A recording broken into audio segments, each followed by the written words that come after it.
Welcome, weary soul, to a tale of shadows and redemption, of a son seeking to undo the sins of his father. Tonight, we follow the complete journey of Michael Afton, a man whose name carries the weight of tragedy and whose story spans decades of horror and hope. This is not merely a chronicle of animatronic terror, but a deeply human story of guilt, determination, and the price of putting right what once went wrong. So settle into the darkness, let your breathing slow, and walk with us through the long night of Michael's existence, where every step forward is a step toward absolution. In the quiet town of Hurricane, Utah, during the early 1980s, there lived a family whose name would become synonymous with both innovation and unspeakable horror. The Afton household stood like any other suburban home on its tree-lined street, its windows glowing with warm light in the evenings,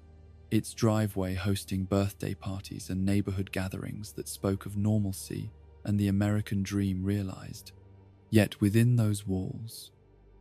beneath the veneer of domestic tranquility, forces were already stirring that would reshape not only the lives of those who dwelled there, but the very fabric of reality itself. This was the home of William Afton, a man whose brilliance in robotics and animatronics was matched only by his growing obsession with the mysteries of life and death, consciousness and soul. But our story does not begin with William, though his shadow falls across every page of the tale we are about to unfold. Instead, we turn our attention to his eldest son, Michael, a boy on the cusp of adolescence who carried within himself all the contradictions and complexities that mark the transition from childhood to whatever lies beyond. Michael Afton was, in many ways, an ordinary teenager growing up in an extraordinary household. He possessed the casual cruelty that often marks boys his age, that thoughtless capacity for inflicting pain that stems not from genuine malice, but from an incomplete understanding of consequence and empathy. His dark hair fell across eyes that held both the spark of intelligence inherited from his father and a restlessness that spoke of energies seeking outlet in a world that had not yet shown him how to channel them constructively. The Afton home was a place where the boundaries between work and family life had long since dissolved, where the dining room table might hold circuit boards alongside homework assignments, where the sounds of mechanical testing echoed from the basement workshop at all hours of the day and night. William's creations were not merely professional endeavors, but extensions of his very being, manifestations of a mind that saw the world in terms of mechanisms and systems, inputs and outputs, causes and effects that could be predicted and controlled. Michael had grown up surrounded by these mechanical marvels, his earliest memories filled with the whirring of servos and the soft glow of electronic eyes that seemed to watch him with something approaching genuine curiosity. To him, his father's animatronics were as much a part of the household as the furniture or the family pets that other children might have known. He understood their basic functions, could identify the sounds they made when powering up or shutting down, and had absorbed through osmosis much of the technical knowledge that governed their operation. Yet for all this familiarity with the mechanical, Michael remained fundamentally disconnected from the deeper currents that drove his father's work. He saw the external forms and behaviors of the animatronics, but remained blind to the obsessions that motivated their creation. The questions about consciousness and identity that kept William working long into the night. The growing conviction that the line between artificial and authentic life was far thinner than most people dared to imagine. The family dynamic in the Afton household was complex and often strained, shaped by William's increasing preoccupation with his work and the emotional distance this created between him and his children. Michael's mother remained a shadowy figure in his memories. Her presence felt more in her absence than in any clear recollection of warmth or guidance. Whether she had died, left, or simply faded into the background of a home, increasingly dominated by mechanical concerns. Her absence left a void that none of the remaining family members seemed equipped to fill. In this emotional vacuum, Michael found himself cast in the role of older brother to two younger siblings, whose very existence seemed to highlight his own sense of displacement and confusion. Elizabeth, his younger sister, possessed a brightness and innocence that made her their father's clear favorite. Her fascination with his creations, earning her access to workshops and explanations that Michael had never been offered. Her blonde hair and cheerful demeanor made her seem like a ray of sunshine in a household that grew darker and more complex with each passing month. But it was Michael's youngest brother, Evan, who occupied the most complicated space in his emotional landscape. The boy whom the family called the crying child was everything that Michael was not: sensitive where Michael was callous, fearful where Michael was reckless, gentle where Michael was rough. Evan possessed an almost supernatural ability to perceive the darker currents that flowed beneath the surface of their family life, to sense the malevolence that was slowly taking root in their father's work and in the animatronics that surrounded them. Where Michael saw fascinating machines, Evan saw watching eyes and hidden malice. Where Michael heard the simple mechanical sounds of servos and speakers, Evan detected whispers and promises of harm. The boy's constant fearfulness, his tendency to break into tears at the slightest provocation, his obvious terror of the very creations that their father poured his heart and soul into creating, all of this served as a constant source of irritation and shame for Michael, who saw in his brother's weakness a reflection of everything he most wanted to avoid in himself. The relationship between the two brothers was marked by a cycle of protection and torment that spoke to the fundamental contradictions in Michael's character during these formative years. He loved Evan with the fierce protectiveness that comes naturally to older siblings, yet he was also capable of cruelty that stemmed from his own confusion and the pressure he felt to live up to expectations he could never quite articulate. When other children mocked Evan for his tears or his fears, Michael would defend him with a violence that surprised even himself. Yet in private, when the weight of his own insecurities became too much to bear, he would find himself tormenting the very brother he had just protected. This contradiction was perhaps most evident in Michael's relationship with the Foxy mask, that grinning fox head that he had claimed from among his father's collection of merchandise and spare parts. The mask served as both shield and weapon, a way for Michael to hide his own uncertainties while projecting an image of confidence and control. When he wore it, he became someone else, someone who didn't feel the constant pressure of living in William Afton's shadow, someone who could command attention and respect through fear if not through love. The mask became his signature accessory during the elaborate pranks and schemes he would devise to torment his younger brother, transforming him from Michael the confused teenager into Foxy the predator, a creature that seemed to embody all of Evan's worst nightmares about the animatronics that surrounded them. Yet even as he wore it, even as he delighted in the power it gave him over his brother's fears, some part of Michael understood that he was crossing lines that should not be crossed, engaging in cruelties that served no purpose, beyond the momentary satisfaction of feeling powerful, in a world where he usually felt anything but. The other children who followed Michael's lead in these elaborate torments were drawn to him not out of genuine friendship, but out of the complex social dynamics that govern adolescent hierarchies. They sensed in him something of his father's authority and intelligence, a connection to forces beyond their understanding that made him seem both fascinating and slightly dangerous. Yet their loyalty was shallow and opportunistic, based more on the entertainment value of his schemes than on any real affection or respect. These followers, whose names have been lost to time, and whose faces blur together in the haze of memory, served as both audience and chorus for Michael's increasingly elaborate performances of dominance over his younger brother. They provided the laughter and encouragement that fed his need for validation, the social reinforcement that made his cruelties seem not just acceptable but admirable. In their presence, Michael felt the warm glow of belonging that had been so absent from his family life. The sense of being understood and appreciated that every teenager craves. Yet even as he basked in their attention, some part of Michael understood the hollow nature of these relationships, the way his followers would scatter if the consequences of their actions ever became too serious, the way their friendship was conditional on his continued willingness to provide them with entertainment at his brother's expense. He sensed, without being able to articulate it, that he was building his social identity on foundations that could not bear the weight of genuine consequence.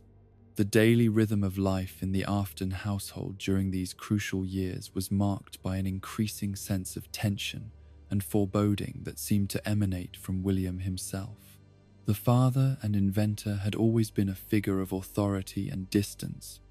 but as his work progressed and his obsessions deepened, he became something far more unsettling.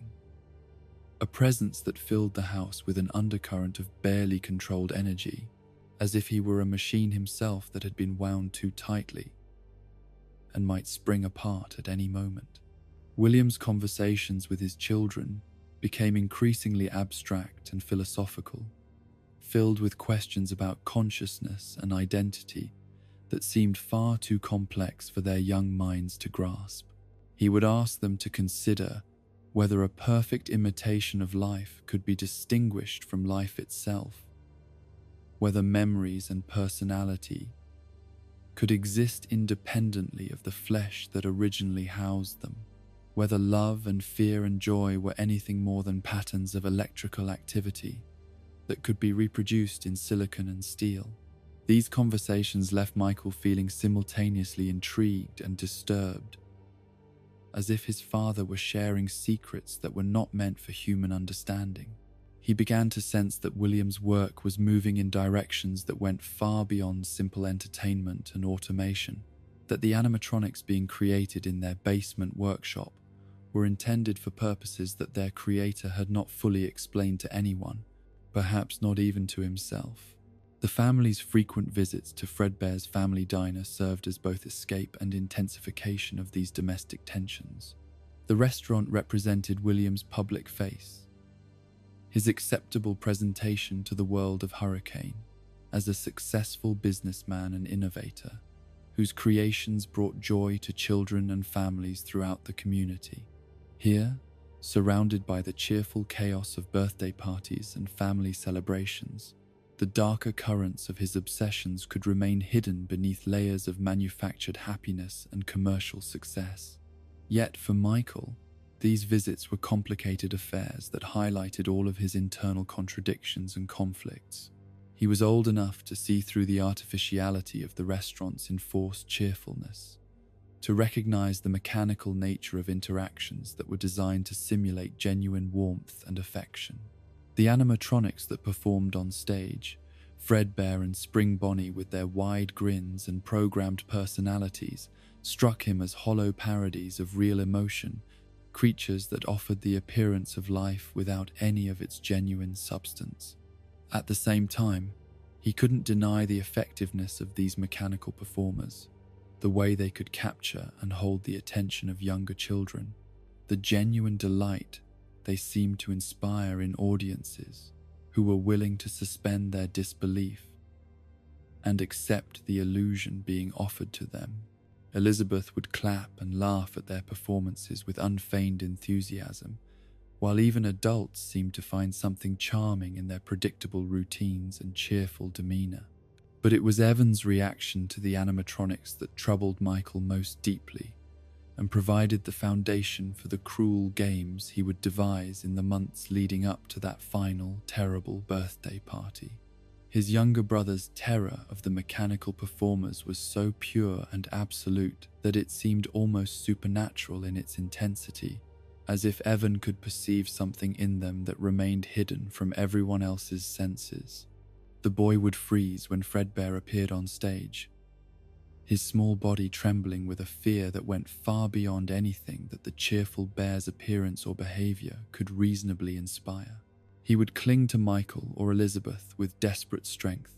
his eyes never leaving the animatronic's face, as if he expected at any moment for the facade of friendliness to drop away and reveal something monstrous beneath. Michael found his brother's terror both fascinating and infuriating, a puzzle that demanded solving and a weakness that begged to be exploited. He began to study Evan's reactions with the systematic attention he had inherited from his father, noting which aspects of the animatronics triggered the strongest responses, which fears could be amplified through careful manipulation, which vulnerabilities could be exposed and prodded for maximum effect. The foxy mask became his primary tool in these investigations, its grinning face and mechanical appearance serving as a concentrated dose of everything that terrified his younger brother. When Michael wore the mask, he could transform himself into a living embodiment of Evan's nightmares, a creature that combined the familiarity of family with the mechanical horror that haunted the boy's dreams. The games began simply enough: sudden appearances around corners, mechanical growling sounds made through the mask's speakers, moments of pursuit through the house where Evan would run crying while Michael followed at a measured pace that suggested mechanical inevitability rather than human malice. But as months passed and the boy's terror proved so reliable and so intense, the games grew more elaborate and more cruel. Michael began to recruit his friends into these performances, turning them into a pack of predators who would surround Evan with masks and mechanical noises, transforming ordinary spaces into hunting grounds where his brother could never feel entirely safe. They would appear without warning in locations where Evan should have been able to relax, turning his bedroom into a stage set for terror, and his favorite hiding places into traps, waiting to be sprung. Yet even as he orchestrated these elaborate cruelties, Michael remained largely blind to the deeper currents of damage he was inflicting. The way his games were teaching his brother to see malice and threat in every mechanical sound, every unexpected movement, every shadow that might conceal a grinning face or reaching mechanical hand. He understood that he was frightening Evan, but he failed to grasp the extent to which he was reshaping his brother's entire relationship with the world, teaching him to live in a state of constant hypervigilance and terror. The approaching birthday party that would change everything forever was planned as a celebration of Evan's growth and development, an attempt by their father to help the boy overcome his fears through exposure to the very animatronics that terrified him. William's approach to his youngest son's phobia was characteristically mechanical and systematic, based on the assumption that fear was simply another problem to be solved through proper application of logic and controlled experience. The party would take place at Fredbear's family diner, surrounded by all the mechanical performers that haunted Evan's nightmares, filled with children whose laughter and enjoyment were supposed to demonstrate that there was nothing to fear from the cheerful animatronics. It was intended as a kind of immersion therapy, a forced confrontation with terror that would hopefully break through the irrational barriers that kept the boy from enjoying his father's greatest creations. But Michael saw in the approaching party something else entirely, the ultimate opportunity to push his cruel games to their logical conclusion, to finally force his brother into the direct contact with the animatronics that he had been so carefully avoiding. The party would provide the perfect stage for a grand finale to months of systematic torment, a moment when Evan's fears could be fully realized in front of an audience that would witness his final surrender to the mechanical horrors that surrounded him. As the day of the party approached, Michael felt a growing excitement that was tinged with something darker and more complex, a sense that he was approaching a moment of transformation that would fundamentally alter not just his relationship with his brother, but his understanding of himself and his place in the family dynamic. He was too young and too caught up in the immediate pleasure of his schemes to recognize the signs that pointed toward genuine danger, too invested in his role as tormentor to see that he was pushing his games toward consequences that would prove irreversible. The house seemed to hold its breath in the days leading up to the party, as if the walls themselves could sense that something momentous was approaching. William worked with increased intensity in his basement workshop, making final adjustments to animatronics and sound systems, while Elizabeth chatted excitedly about cake and presents and all the friends who would be there to celebrate. Only Evan seemed to understand that the approaching celebration carried within it the seeds of something terrible, his nightmares growing more frequent and more vivid as the dreaded day drew closer. Michael watched it all with the detached fascination of someone observing an experiment in progress, noting the variables and anticipating the results without fully grasping that he himself was one of the mechanisms driving toward an outcome that no one, not even William Afton with all his understanding of cause and effect, could have predicted or controlled. The stage was set, the players were in position, and the cruel logic of teenage thoughtlessness was about to collide with forces far darker and more powerful than any of them understood. The morning of Evan's birthday dawned with the kind of crisp clarity that often precedes moments of profound change, the autumn air carrying within it the scent of dying leaves and the promise of winter's approach. In the Afton household, the day began like so many others, with the familiar sounds of a family preparing for what should have been a celebration, but felt instead like the careful orchestration of some elaborate ritual whose true purpose remained hidden from all but its most devoted practitioners. Michael awoke that morning with a sense of anticipation that thrummed through his veins like electricity, the culmination of weeks of careful planning and systematic cruelty finally within reach. Today would be the day when all of his elaborate games with his younger brother would reach their ultimate expression, when Evan's carefully cultivated fears would be brought into direct confrontation with the source of his terror in a way that promised to be both spectacular and final. The teenager dressed with unusual care that morning, selecting clothes that would allow him to move freely during the festivities, while concealing the various props and accessories he had prepared for the grand finale he had been planning. The foxy mask sat on his dresser like a grinning accomplice, its mechanical features catching the morning light in ways that seemed to suggest anticipation and malevolent joy. Soon, Michael thought, as he reached for the mask, soon it would serve its ultimate purpose. Downstairs, the house bustled with the controlled chaos of party preparation,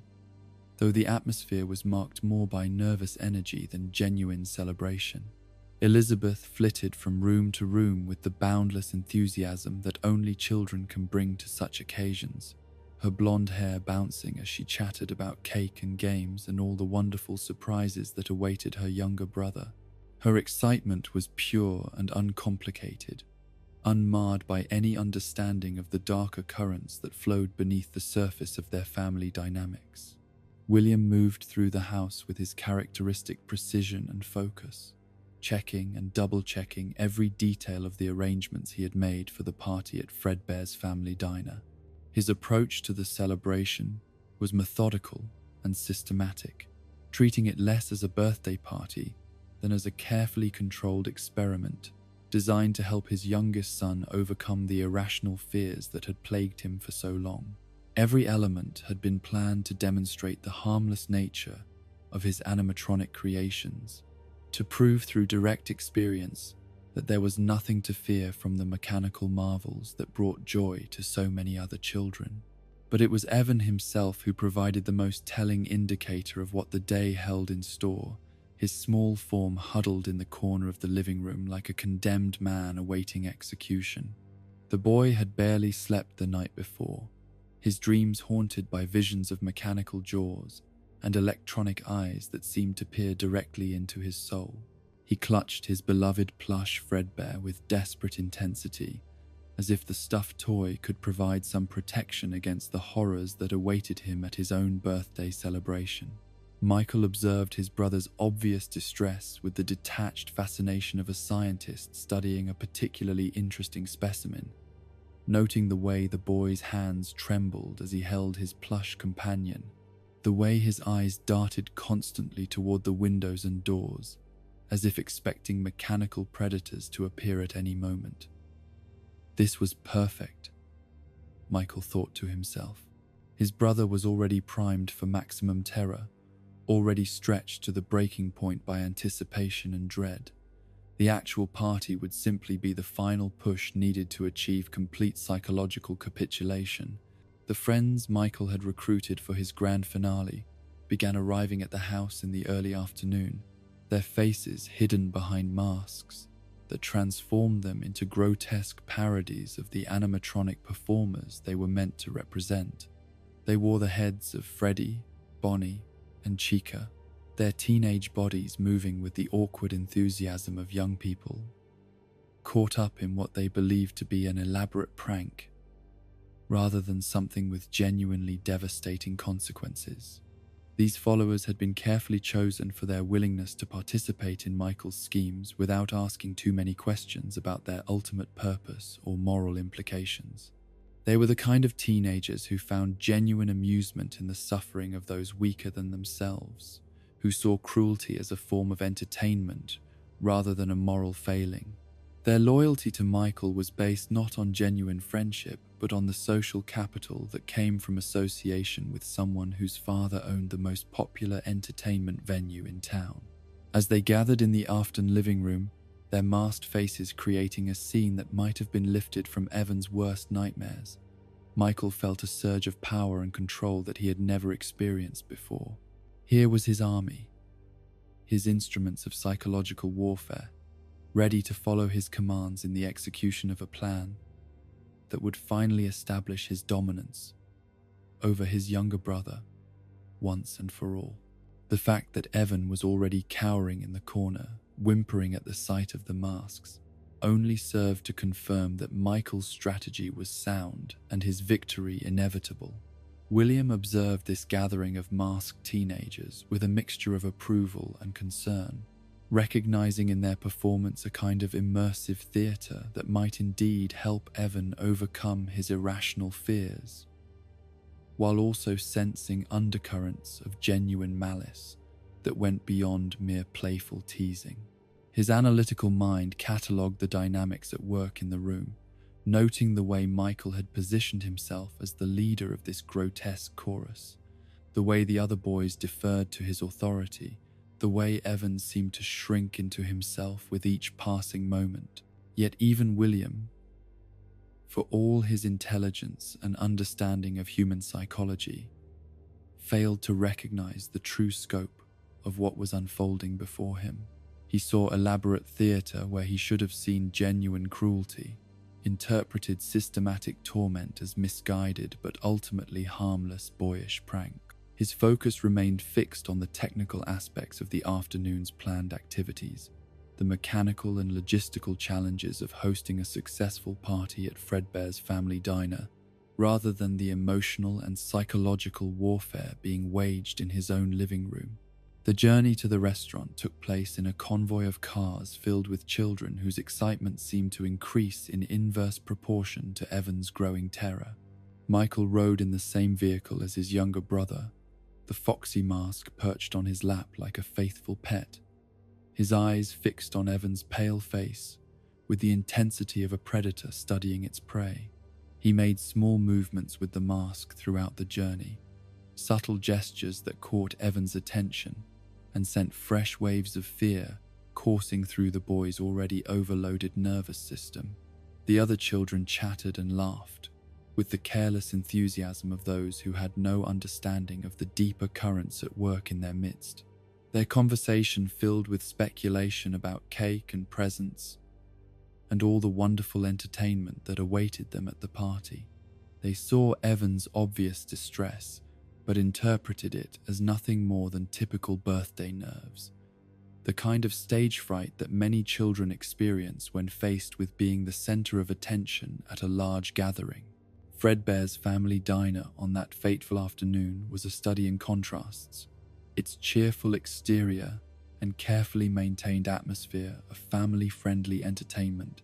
serving as a facade that barely concealed the darker forces gathering within its walls. The restaurant had been decorated with extra care for the occasion, streamers and balloons transforming the dining area into a celebration space that should have filled any child with joy and anticipation. The animatronic performers stood ready on their stage, Fredbear and Spring Bonnie positioned with the precision that characterized all of William's mechanical creations. Their movements were smooth and lifelike, their voices clear and engaging, their every gesture calculated to inspire delight rather than fear. To most observers, they represented the pinnacle of entertainment technology, marvels of engineering that brought beloved characters to life in ways that seemed to transcend the boundaries between artificial and authentic experience. But to Evan, these mechanical performers were nightmares made manifest, creatures that embodied every terror that had haunted his sleep for months. The boy entered the restaurant clinging to his father's hand with desperate strength, his eyes fixed on the stage where the animatronics waited with their frozen smiles and electronic eyes. The plush Fredbear he carried seemed to offer little comfort in the face of its mechanical counterpart, the soft toy dwarfed by the imposing presence of the full-sized animatronic that shared its appearance. Michael felt a thrill of anticipation as he watched his brother's reaction to entering the restaurant. The way the boy's entire body seemed to vibrate, with barely contained panic, the way his breathing became shallow and rapid as he took in the scene before him. This was exactly the response he had been hoping for, the perfect setup for the grand finale he had been planning. Evan was already stretched to his emotional breaking point, already primed for complete psychological collapse. All that remained was to provide the final push that would send him over the edge. The party proceeded with the kind of forced cheerfulness that characterizes celebrations where the guest of honor is clearly miserable, the other children enjoying themselves while Evan huddled in his chair, picking at his cake and flinching at every mechanical sound or sudden movement. The adults in attendance interpreted his behavior as shyness rather than genuine terror, their conversations filled with gentle encouragement and suggestions that he should try to enjoy his special day. William watched his youngest son with growing concern, his analytical mind beginning to recognize that the boy's distress went far beyond normal social anxiety or birthday nerves. The systematic nature of Evan's fear, the way it seemed to focus specifically on the animatronic performers rather than the party in general, suggested deeper psychological issues that might require more intensive intervention than simple exposure therapy could provide. Yet even as these concerns began to crystallize in his mind, William remained committed to his original plan, convinced that direct confrontation with the source of fear was the most effective way to eliminate it. He had seen this approach work with other children who had initially been frightened by his creations, watched as familiarity bred comfort rather than contempt. Surely the same principle would apply to his own son, given enough time and patience and carefully controlled exposure. Michael, meanwhile, was growing increasingly impatient with the slow pace of the official party activities, his carefully laid plans requiring him to wait for the right moment to spring his trap. He watched the clock on the restaurant wall, with the intensity of a commander, waiting for the optimal time to launch an assault, his fingers drumming against his thigh in rhythms that matched the mechanical movements of the animatronics on stage. The other masked teenagers shared his impatience, their teenage attention spans stretched to the limit by the requirement to maintain their cover as ordinary party guests, rather than the instruments of psychological warfare they had been recruited to become. They exchanged meaningful glances across the restaurant, silent communications that confirmed their readiness to execute the plan that Michael had outlined for them in such careful detail. As the official party activities began to wind down and the adult supervision became less intense, Michael finally saw his opportunity to put the culmination of months of planning into action. He signaled to his companions with subtle gestures, movements that appeared casual to outside observers, but carried clear tactical meaning for those who knew how to interpret them. The trap was about to be sprung. The final act of his elaborate campaign of terror was about to begin. The approach to the stage was conducted with military precision, the masked teenagers moving with coordinated purpose as they surrounded their target and cut off his routes of escape. Michael led the advance, his foxy mask now firmly in place, transforming him from a recognizable older brother into an anonymous predator whose mechanical grin promised nothing but malevolence and harm. Evans saw them coming long before they reached his position, his hypersensitive awareness of potential threats allowing him to detect the change in the restaurant's atmosphere, even before the actual assault began. He tried to retreat, to find refuge among the adults who should have provided protection. But the careful timing of the attack had been designed to exploit a moment when such protection was unavailable. The boy found himself trapped in a circle of mechanical faces, each one grinning with the same frozen malevolence that had haunted his nightmares for so long. The teenagers behind the masks moved with predatory grace, their movements coordinated and purposeful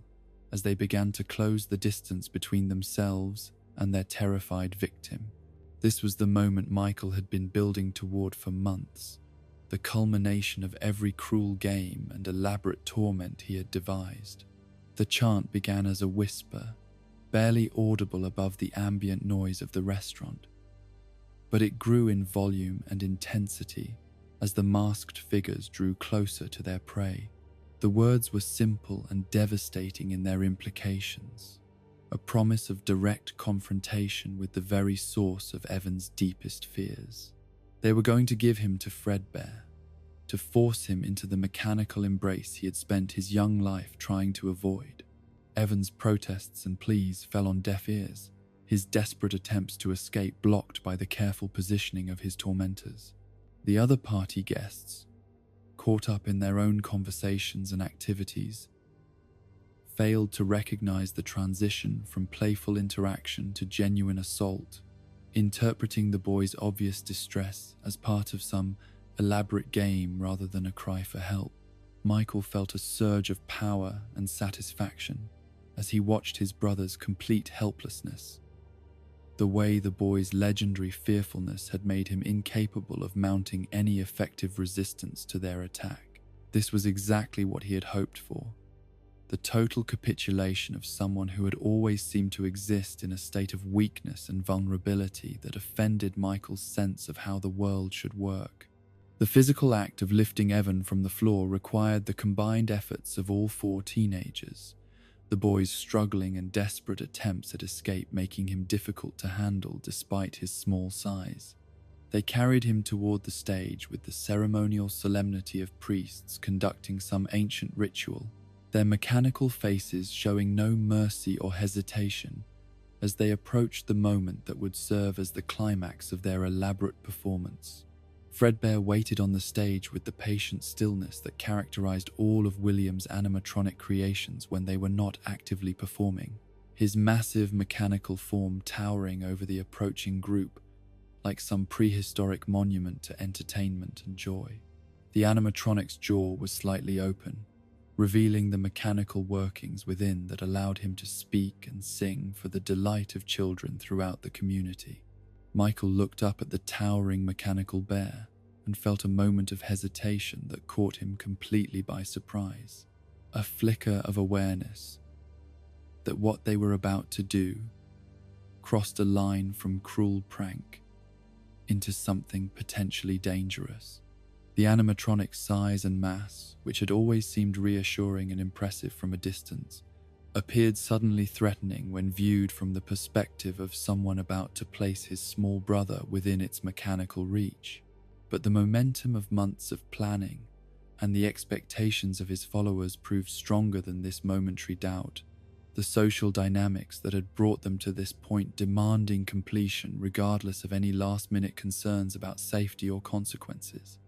Michael pushed aside his hesitation and focused on the satisfaction that would come from finally breaking his brother's spirit completely, from proving once and for all that fearfulness was a choice that could be overcome through sufficient application of force. The act of placing Evan's head into Fredbear's mouth was accomplished with surprising ease, the boy's struggles having exhausted him to the point where he could offer little effective resistance.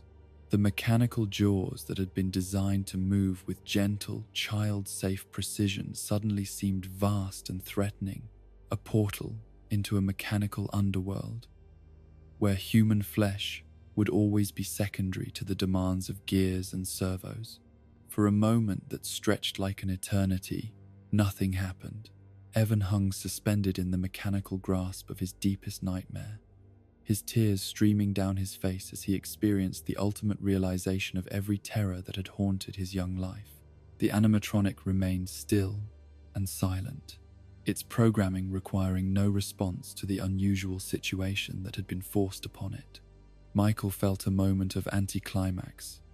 a sense that his grand finale was falling short of the dramatic impact he had hoped to achieve. Perhaps this would be enough, he thought. Perhaps the simple act of proving that the animatronics were harmless would finally cure his brother's irrational fears and allow the family to move forward without the constant drama of Evan's tearful episodes.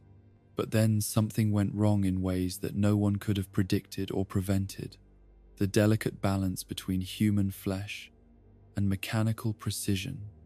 shifting in directions that transformed prank into tragedy. The animatronic's jaw mechanism, designed to operate with child-safe parameters under normal circumstances, responded to the unusual weight and position of Evan's head in ways that its programming had never been designed to accommodate.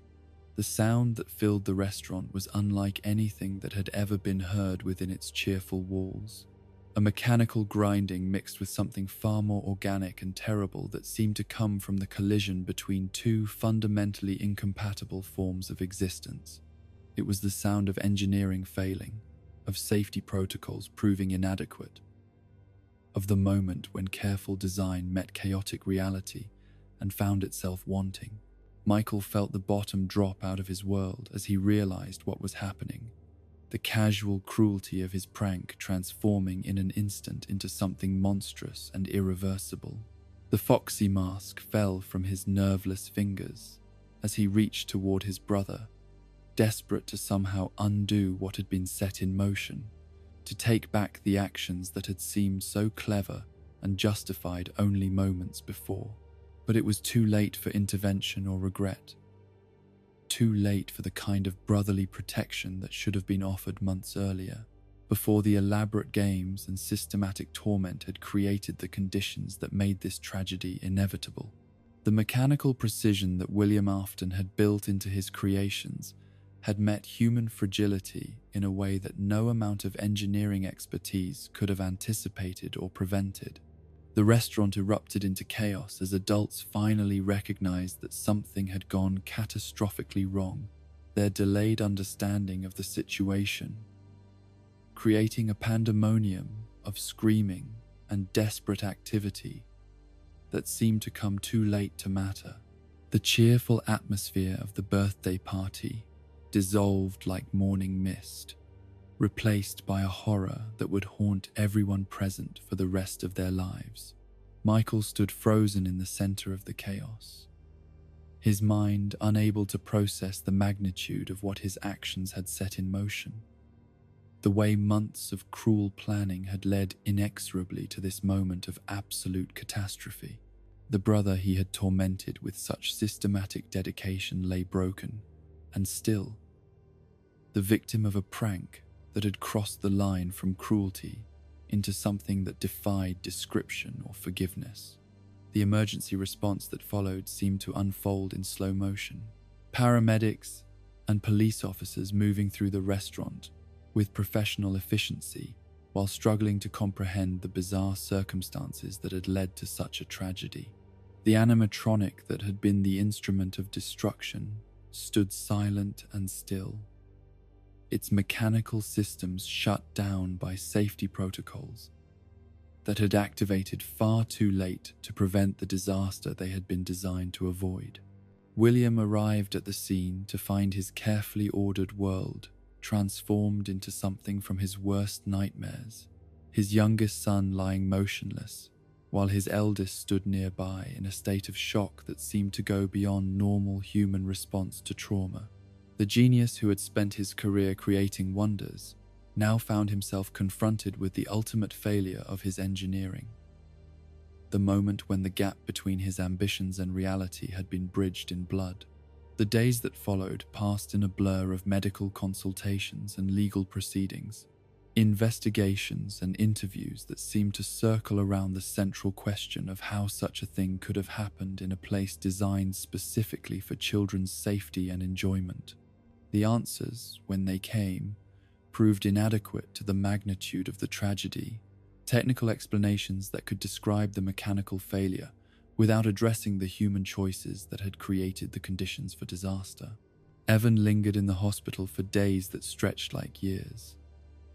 his small body sustained by machines, while his mind remained trapped in whatever realm exists between life and death. The doctors spoke in careful technical language about brain trauma and system failure, their explanations creating a clinical distance from the reality of a child whose life hung in the balance because of a prank that had gone too far. Michael maintained a bedside vigil that was part penance and part desperate hope, his usual mask of teenage indifference stripped away to reveal the terrified child beneath. He whispered apologies and promises into the antiseptic air, bargaining with whatever forces might be listening for the chance to take back the actions that had led to this moment. But the machines that monitored his brother's vital signs offered no response to his pleas, their electronic sounds creating a mechanical rhythm that seemed to mock his very human anguish. When the end finally came, it arrived not with dramatic flourish but with the quiet cessation of electronic beeping. The moment when the machines acknowledged what everyone in the room had already begun to understand. Evan's battle with the mechanical world that had terrified him throughout his short life was over, his spirit finally freed from the flesh that had proven too fragile to survive the collision between human vulnerability and mechanical indifference. The funeral that followed was a small affair, attended by family members and a few close friends who struggled to find words adequate to the magnitude of loss that surrounded them. Michael stood beside the small casket in a suit that seemed too large for his suddenly diminished frame, his eyes fixed on the polished wood that contained all that remained of the brother he had tormented with such systematic cruelty. The guilt that settled over him in the days following Evan's burial was not the temporary shame that follows minor transgressions, but something fundamental and transformative, a weight that seemed to alter the very composition of his soul. He understood with terrible clarity that his actions had created a chain of causation that led inexorably to his brother's death, that the months of cruel games and elaborate torments had built the momentum that made the final tragedy inevitable. William's response to his youngest son's death was characteristically analytical and controlled, his grief expressing itself through increased dedication to his work rather than the more obvious displays of emotion that might have been expected. He spoke of learning from failure, of using tragedy as motivation for improvement, of ensuring that such accidents could never happen again through better design and more comprehensive safety protocols. But Michael could see beneath his father's professional composure to the deeper currents of guilt and self-recrimination that flowed just below the surface. The way William blamed himself for creating the conditions that had made the tragedy possible. The animatronics that had once been sources of pride and accomplishment now served as constant reminders of the price of innovation, monuments to the gap between engineering ambition and human fragility. The household that had once buzzed with activity and creative energy became a tomb-like space where the surviving family members moved past each other like ghosts, their interactions limited to the bare necessities of continued existence. Elizabeth tried to maintain some semblance of normalcy, her childish optimism struggling against the weight of grief that had settled over their home like a physical presence. Michael found himself changed in ways that went far beyond simple remorse or regret, transformed by guilt into someone whose every waking moment was haunted by the memory of his brother's terrified face and the sound of mechanical systems failing in ways that could never be undone. Sleep brought no relief. His dreams filled with images of Fredbear's grinning face and the echo of screams that seemed to come from dimensions beyond normal human experience. The realization that his actions had consequences beyond anything he had imagined struck him with the force of revelation. The understanding that the casual cruelty he had practiced for months was not merely harmless entertainment, but a form of violence that carried within it the potential for genuine destruction. He began to see his past behavior with new eyes, recognizing patterns of thoughtlessness and malice that now seemed monstrous in their implications. But perhaps most devastating of all was the growing awareness that his brother's death was not simply an accident, but the inevitable result of choices he had made consciously and deliberately over many months. The elaborate games and systematic torment had created the conditions that made tragedy possible, building momentum toward a conclusion that he had been too blind or too callous to anticipate. As the weeks passed and the immediate shock of loss began to give way to the longer-term reality of living with consequences, Michael found himself beginning to understand that his life had been fundamentally altered by the events at Fredbear's family diner. The casual cruelty that had once seemed so amusing now appeared as the monstrous indulgence it had always been, while the brother he had tormented with such systematic dedication was revealed as the innocent victim he had always been. The weight of this realization settled over Michael, like a cloak he would wear for the rest of his life, a burden that would shape every decision and inform every relationship he would ever have. He understood with terrible clarity that he had forfeited the right to simple happiness through his actions, that redemption, if it was possible at all, would require sacrifices and efforts that stretched far beyond anything he had ever contemplated. The boy who had awakened that morning, filled with anticipation for his cruel games, was gone forever, replaced by someone who understood the true cost of thoughtlessness and the price that must be paid when casual cruelty meets the unyielding mechanics of cause and effect. Michael Afton had learned the hardest lesson that life can teach, and the knowledge would burn within him like an unquenchable fire for all the days that remained to him. The years that followed Evan's death passed like a slow hemorrhage of hope and innocence, each day carrying Michael further away from the thoughtless cruelty of his youth and deeper into a darkness that seemed to have no bottom. The household that had once buzzed with the energy of William's innovations and the laughter of children became a mausoleum of silence, where the surviving members of the Afton family moved past each other like spirits haunting the ruins of their former lives. Michael's transformation during this period was both gradual and absolute. The carefree teenager, who had orchestrated elaborate pranks, slowly giving way to someone whose every waking moment was shadowed by the weight of consequences he had never imagined possible. The guilt that had struck him in that first moment of realization at Fredbear's family diner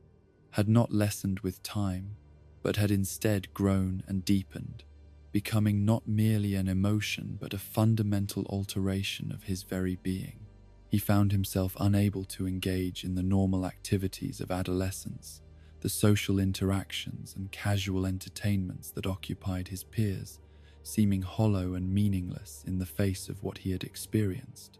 The friends who had once followed his lead in tormenting Evan now seemed like strangers from another lifetime, their continued capacity for thoughtless cruelty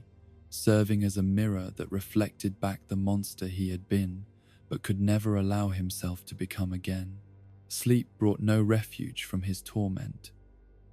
His dreams filled with images of mechanical jaws and the sound of his brother's terrified cries, while his waking hours were haunted by memories that seemed to grow more vivid and more damning with each passing day. He would find himself replaying every moment of cruelty he had inflicted, every opportunity for kindness he had rejected, every choice that had led inexorably toward that final, catastrophic moment at the restaurant. William's response to his son's death manifested in ways that were both predictable and deeply troubling. His grief channeling itself into an obsession with his work that bordered on the manic. The basement workshop that had once been a place of creativity and innovation became something closer to a laboratory of desperation, where the boundaries between life and death, consciousness and mechanism were explored with an intensity that seemed to verge on madness. The animatronics that emerged from this period of frenzied creativity were different from their predecessors in ways that even Michael, with his limited understanding of his father's work, could perceive. Where the earlier creations had been designed primarily for entertainment, these new machines seemed to serve purposes that their creator kept carefully hidden, their functions mysterious, and their behavior patterns far more complex than simple performance protocols could explain. Elizabeth, too young to fully comprehend the magnitude of what had befallen their family, adapted to the new reality with the resilience that children sometimes display in the face of incomprehensible tragedy. Yet even she was changed by Evan's absence, her natural cheerfulness dimmed by the oppressive atmosphere that had settled over their home like a physical presence. She began to spend more time alone, engaging in elaborate conversations with imaginary friends who seemed to provide the companionship that her surviving family members could no longer offer. The isolation that had always characterized the Afton family became even more pronounced following the tragedy. Their connections to the broader community of Hurricane severed by the circumstances of Evan's death and the whispered speculation that followed in its wake. William's business relationships grew strained as partners and investors began to question the safety protocols that had allowed such an accident to occur, while social invitations that had once been routine became increasingly rare and eventually ceased altogether. Michael found himself caught between childhood and adulthood without the normal progression of experiences that might have eased the transition, his psychological development arrested at the moment when his cruel games had transformed into genuine tragedy. He was old enough to understand the full implications of what he had done, but young enough to feel overwhelmed by the weight of consequences that seemed to stretch endlessly into the future. The first signs that William's grief was taking forms that went beyond normal mourning began to appear in the months following Evan's funeral. Subtle changes in his behavior and speech that suggested his mind was exploring territories that most people would consider forbidden. He began to speak of consciousness as something that could be transferred and preserved, of death as merely another engineering problem that could be solved through sufficient application of knowledge and determination. These philosophical musings might have been dismissed as the desperate fantasies of a grieving father, but they were accompanied by practical experiments and technical innovations that suggested William was attempting to translate his theories into reality. The basement workshop filled with equipment whose purpose Michael could not fathom, machines that hummed and clicked through the night with the patient persistence of devices designed for long-term operation. The community of Hurricane began to change as well during this period, the cheerful facade of small-town normalcy gradually giving way to something darker and more complex, as William's influence spread through channels that remained largely invisible to outside observers. Children who had once played freely in the streets began to disappear, their absences explained by stories of family relocations and custody disputes that satisfied official inquiries while leaving deeper questions unresolved. Michael, struggling with his own psychological turmoil, remained largely unaware of these broader patterns at first. His attention focused inward on the seemingly impossible task of learning to live with the guilt that consumed him. Yet even in his self-absorbed misery, he began to sense that his father's response to tragedy was taking forms that went far beyond normal grief, manifestations of obsession that carried within them the potential for consequences even more terrible than those that had already been endured. The realization that Elizabeth was beginning to show an unhealthy fascination with their father's work came gradually, emerging through small observations and casual comments that accumulated over time into a pattern that filled Michael with dread. His sister spoke with increasing frequency about the animatronics in the basement, describing details of their construction and behavior that suggested she had access to parts of the house that should have been off limits to someone her age. Her drawings, which had once depicted typical childhood subjects like flowers and houses and smiling families, began to feature mechanical figures with glowing eyes and intricate internal structures that no child should have been able to imagine, let alone render with such disturbing accuracy. When questioned about these images, Elizabeth would claim they were gifts from her new friends, special companions who visited her when the adults were too busy with their own concerns to provide proper attention. Michael's attempts to discuss these developments with his father were met with dismissive responses that carried undertones of barely controlled anger, suggestions that grief was causing him to imagine problems where none existed and that his own guilt was making him hypersensitive to perfectly normal childhood behavior. Yet William's reassurances were undermined by the obvious changes in Elizabeth's demeanor, the way her natural cheerfulness had become tinged with something unsettling and alien. The basement workshop, once merely off-limits, became actively dangerous during this period, the sounds that emerged from its depths taking on qualities that seemed to transcend mere mechanical operation. Michael would lie awake at night, listening to rhythms that suggested not just the operation of machines, but something closer to breathing, to the subtle sounds of life, sustained through artificial means. His attempts to investigate these phenomena directly were thwarted by security measures that his father had installed with characteristic thoroughness, electronic locks and monitoring systems that ensured the workshop remained sealed against intrusion. Yet even from a distance, Michael could sense that the work being conducted below was moving in directions that violated not just safety protocols but more fundamental boundaries between the natural and artificial, the living and the dead. The dreams that had plagued him since Evan's death began to take on new qualities during this period, visions that seemed to come not from his own guilty conscience, but from some external source that sought to communicate truths too terrible for waking consciousness to accept. He would see his dead brother in these nocturnal visions, but not as he had been in life. Instead, Evan appeared as something mechanical and strange, his flesh replaced by circuits and gears while his eyes burned with electronic fire. These dreams carried with them messages that Michael struggled to understand, warnings about dangers that seemed to extend far beyond his own family, to encompass threats that could affect the entire community of Hurricane and perhaps the world beyond. Evan's spirit, if indeed that was what he was encountering in his sleep, seemed desperate to communicate something about their father's work, about purposes and consequences that the living were not meant to comprehend. The first confirmed disappearance of a child from Hurricane occurred on a Tuesday afternoon in late spring, when a boy named Charlie Emily failed to return home from school at his usual time. Charlie was the son of Henry Emily, William's former business partner, and one of the few people in town who possessed sufficient technical knowledge to understand the true implications of the Afton family's recent experiments. The search for Charlie consumed the entire community for weeks, volunteers combing through every possible location, while law enforcement agencies expanded their investigation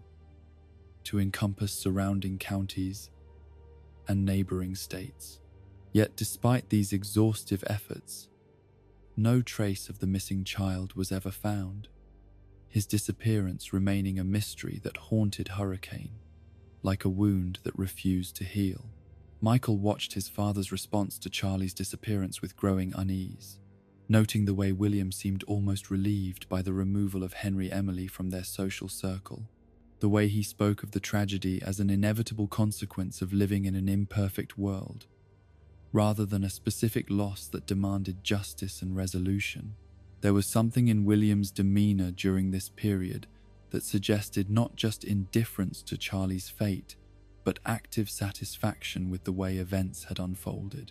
The investigation into Charlie's disappearance brought law enforcement attention to the Afton family for the first time since Evan's death, officials asking questions about William's business dealings and the security measures surrounding his various properties.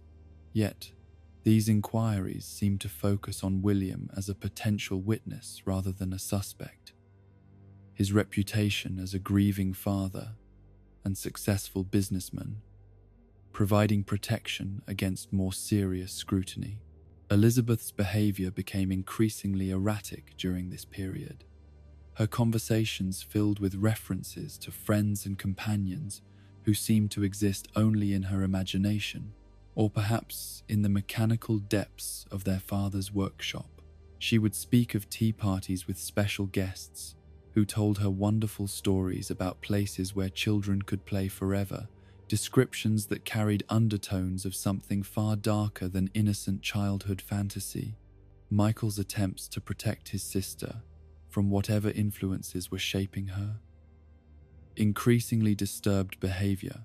were frustrated by his father's intervention and his own limited understanding of the forces at work within their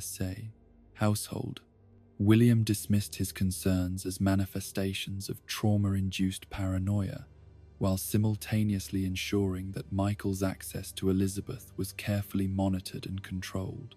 The basement workshop continued to expand during this period, its boundaries extending through excavation and construction that seemed to proceed without regard for normal building permits or safety inspections. The sounds that emerged from these underground spaces grew more complex and more disturbing, suggesting not just the operation of individual machines, but the coordination of multiple systems working in harmony toward purposes that remained hidden from outside observation.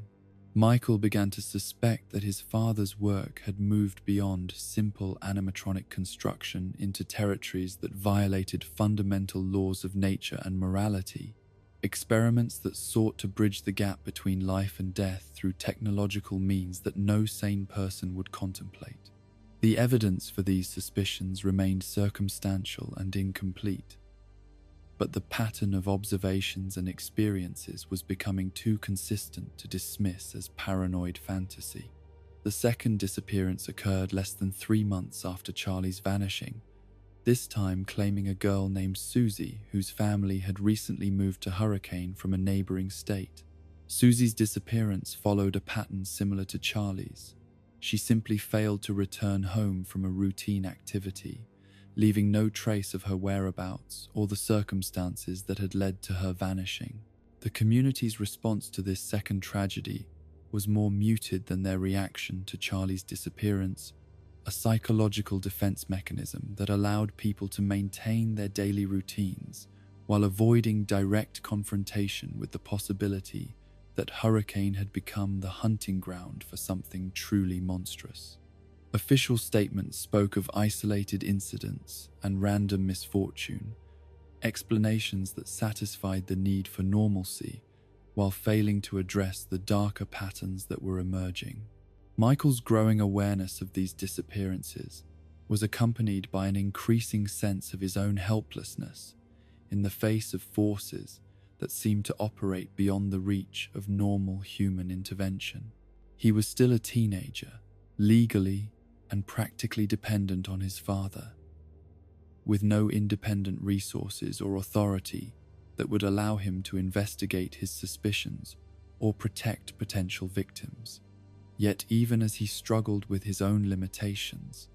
Michael began to understand that his unique position within the Afton household carried with it responsibilities that no one else could fulfill. He was the only person with both access to information about his father's activities and sufficient understanding of their true nature to recognize the threat they represented to innocent lives. The decision to begin actively investigating his father's work came gradually, emerging from the accumulation of small observations and mounting evidence rather than any single moment of revelation. Michael began to pay closer attention to the sounds from the basement, to map the patterns of his father's activities, to document the changes in Elizabeth's behavior and the correlation between her increasingly disturbed statements and the timeline of local disappearances. This investigation required him to develop skills in deception and surveillance that went against every instinct of normal family relationships, transforming his own home into a battlefield where truth and lies, protection and danger were separated by margins so thin as to be almost imperceptible. He learned to move through the house like a ghost, to observe without being observed, to gather information while maintaining the facade of a grieving teenager too absorbed in his own problems to notice anything beyond his immediate concerns. The breakthrough in his understanding came not through dramatic revelation but through the patient accumulation of details that eventually formed a picture too clear and too horrifying to deny. Elizabeth's descriptions of her mechanical friends began to align with the timeline of local disappearances. Her knowledge of construction details in the basement workshop corresponded with the sounds Michael had been monitoring, and her increasingly disturbed behavior suggested exposure to experiences that no child should ever endure. The realization that his father had not simply responded to tragedy with grief, but had transformed that grief into something monstrous and predatory, struck Michael with the force of physical blow, reshaping his understanding of his family and his place within it in ways that seemed to threaten his very sanity. William Afton, the brilliant inventor and grieving father, was revealed as something far darker and more dangerous, a killer whose obsessions had led him to prey upon the very children his public persona claimed to protect and entertain. This knowledge brought with it a burden that seemed almost impossible to bear, the understanding that his own actions in tormenting Evan had set in motion a chain of causation that had transformed his father from a man struggling with loss into a monster who saw children as raw material for experiments that violated every boundary between the natural and artificial, the living and the dead. Michael's response to this realization was not the simple horror that might have been expected, but something more complex and more purposeful, a recognition that his guilt over Evan's death could only be addressed through action, that redemption, if it was possible at all, would require him to find some way to stop his father's activities and protect the innocent victims who remained at risk. The boy who had once derived amusement from tormenting his younger brother was gone forever, replaced by someone who understood that the only path forward lay through confronting the darkness that his own actions had helped to create. Michael Afton had begun the transformation that would define the rest of his existence, the long journey from thoughtless cruelty towards something that might eventually approach redemption, though the price of that transformation would prove higher than anything he could possibly imagine. The weight of this knowledge settled over him like a shroud, and he knew with terrible clarity that his childhood, whatever remained of it, was finally and irrevocably over. The revelation of his father's true nature marked the end of Michael's adolescence in ways that went far beyond the normal passage of time, transforming him overnight from a guilt-ridden teenager into someone who understood that the world contained depths of evil that most people never glimpsed, and that his own family stood at the center of horrors that defied easy comprehension. The weight of this knowledge settled into his bones like a physical presence, changing not just his understanding of the past, but his entire conception of what the future might hold. The months that followed this terrible awakening were marked by a careful dance of deception and investigation, as Michael learned to navigate the increasingly dangerous landscape of his own home while maintaining the facade of a grieving son, too absorbed in his own trauma to notice the monstrous activities unfolding around him. Every conversation with his father became an exercise in calculated performance. Every interaction with Elizabeth, a desperate attempt to assess the extent of the damage that had already been done to her innocent mind. William's workshop continued its expansion during this period, the sounds of construction and mechanical testing creating a constant background rhythm that seemed to pulse through the very foundations of their house, like the heartbeat of some vast, hidden creature. The excavation had extended far beyond what should have been possible within the confines of their property, suggesting either that William had acquired additional land through secret transactions, or that his digging had violated the boundaries that separated their home from neighboring lots. Michael's attempts to map the full extent of his father's underground domain were frustrated by security measures that grew more sophisticated with each passing week. Electronic surveillance systems and physical barriers that made it clear William was aware of potential threats to his work and had taken steps to protect it from interference. Yet, even from a distance, Michael could sense that the basement had become something far more complex than a simple workshop. It was a facility designed for purposes that its creator preferred to keep hidden from the world above. The disappearances in Hurricane continued with a regularity that suggested systematic hunting rather than random predation, each new vanishing following patterns that became clearer as Michael learned to recognize the signs. Children would go missing during periods when his father was absent from the house for extended periods, their disappearances often coinciding with unusual activity in the basement workshop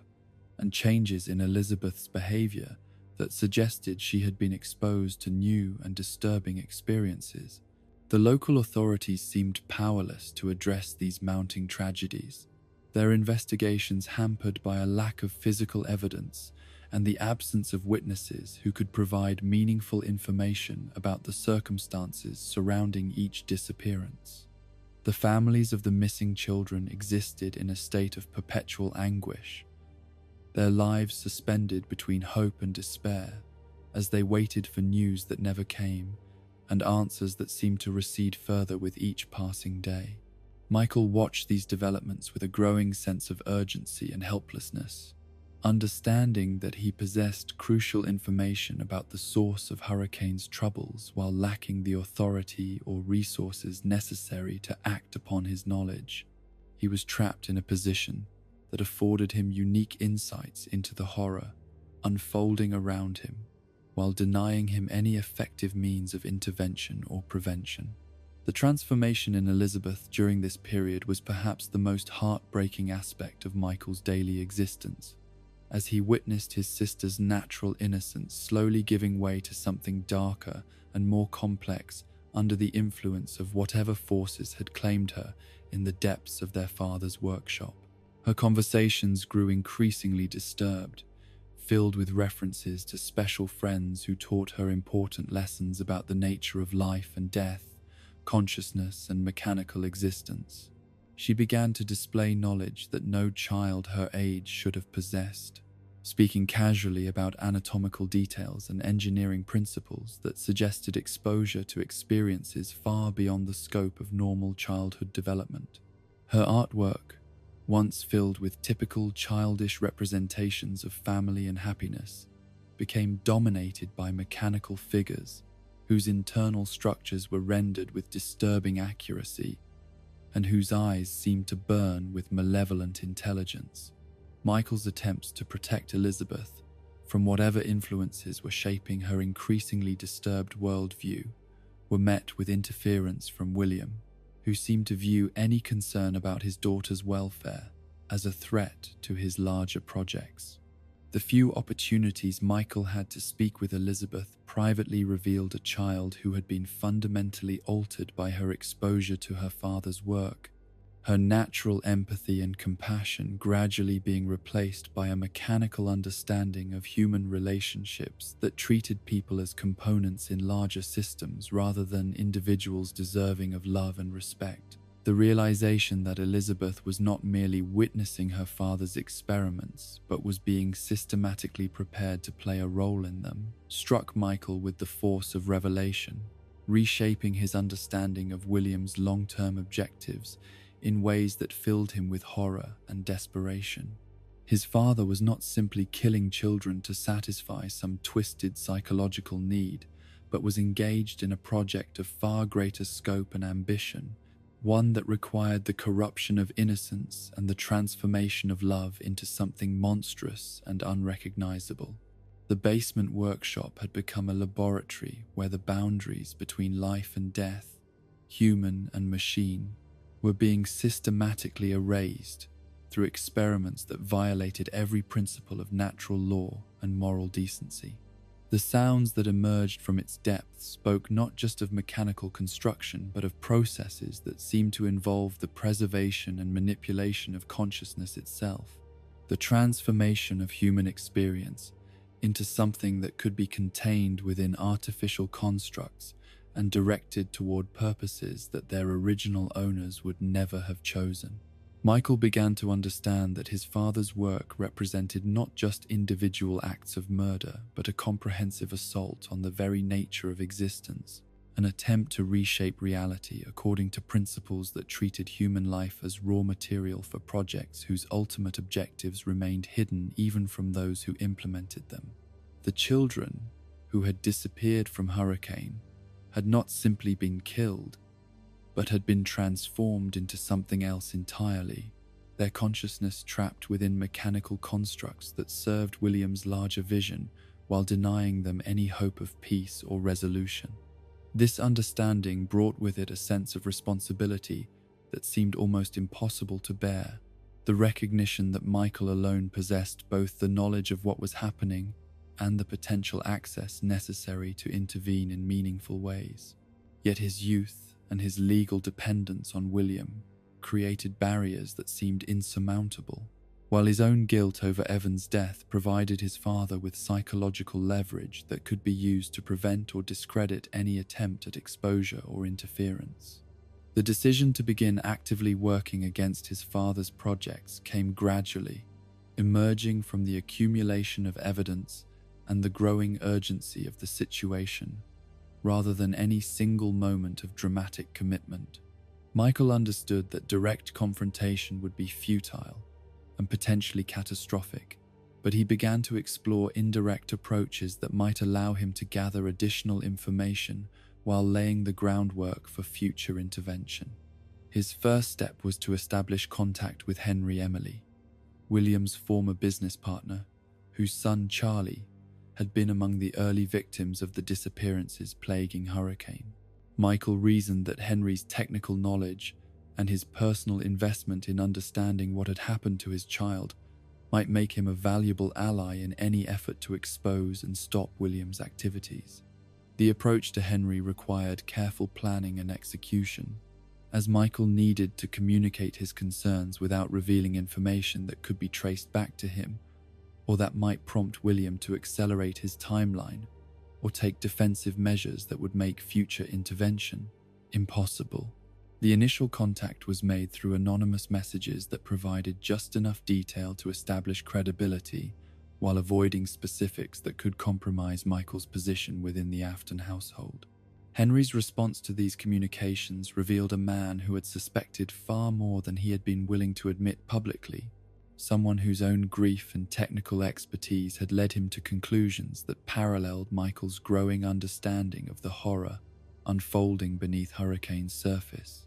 The correspondence that developed between them over the following months created a channel for information sharing that allowed both participants to develop a more complete picture of William's activities while maintaining the secrecy necessary to protect their investigation from discovery. Through Henry's contacts within law enforcement and the technical community,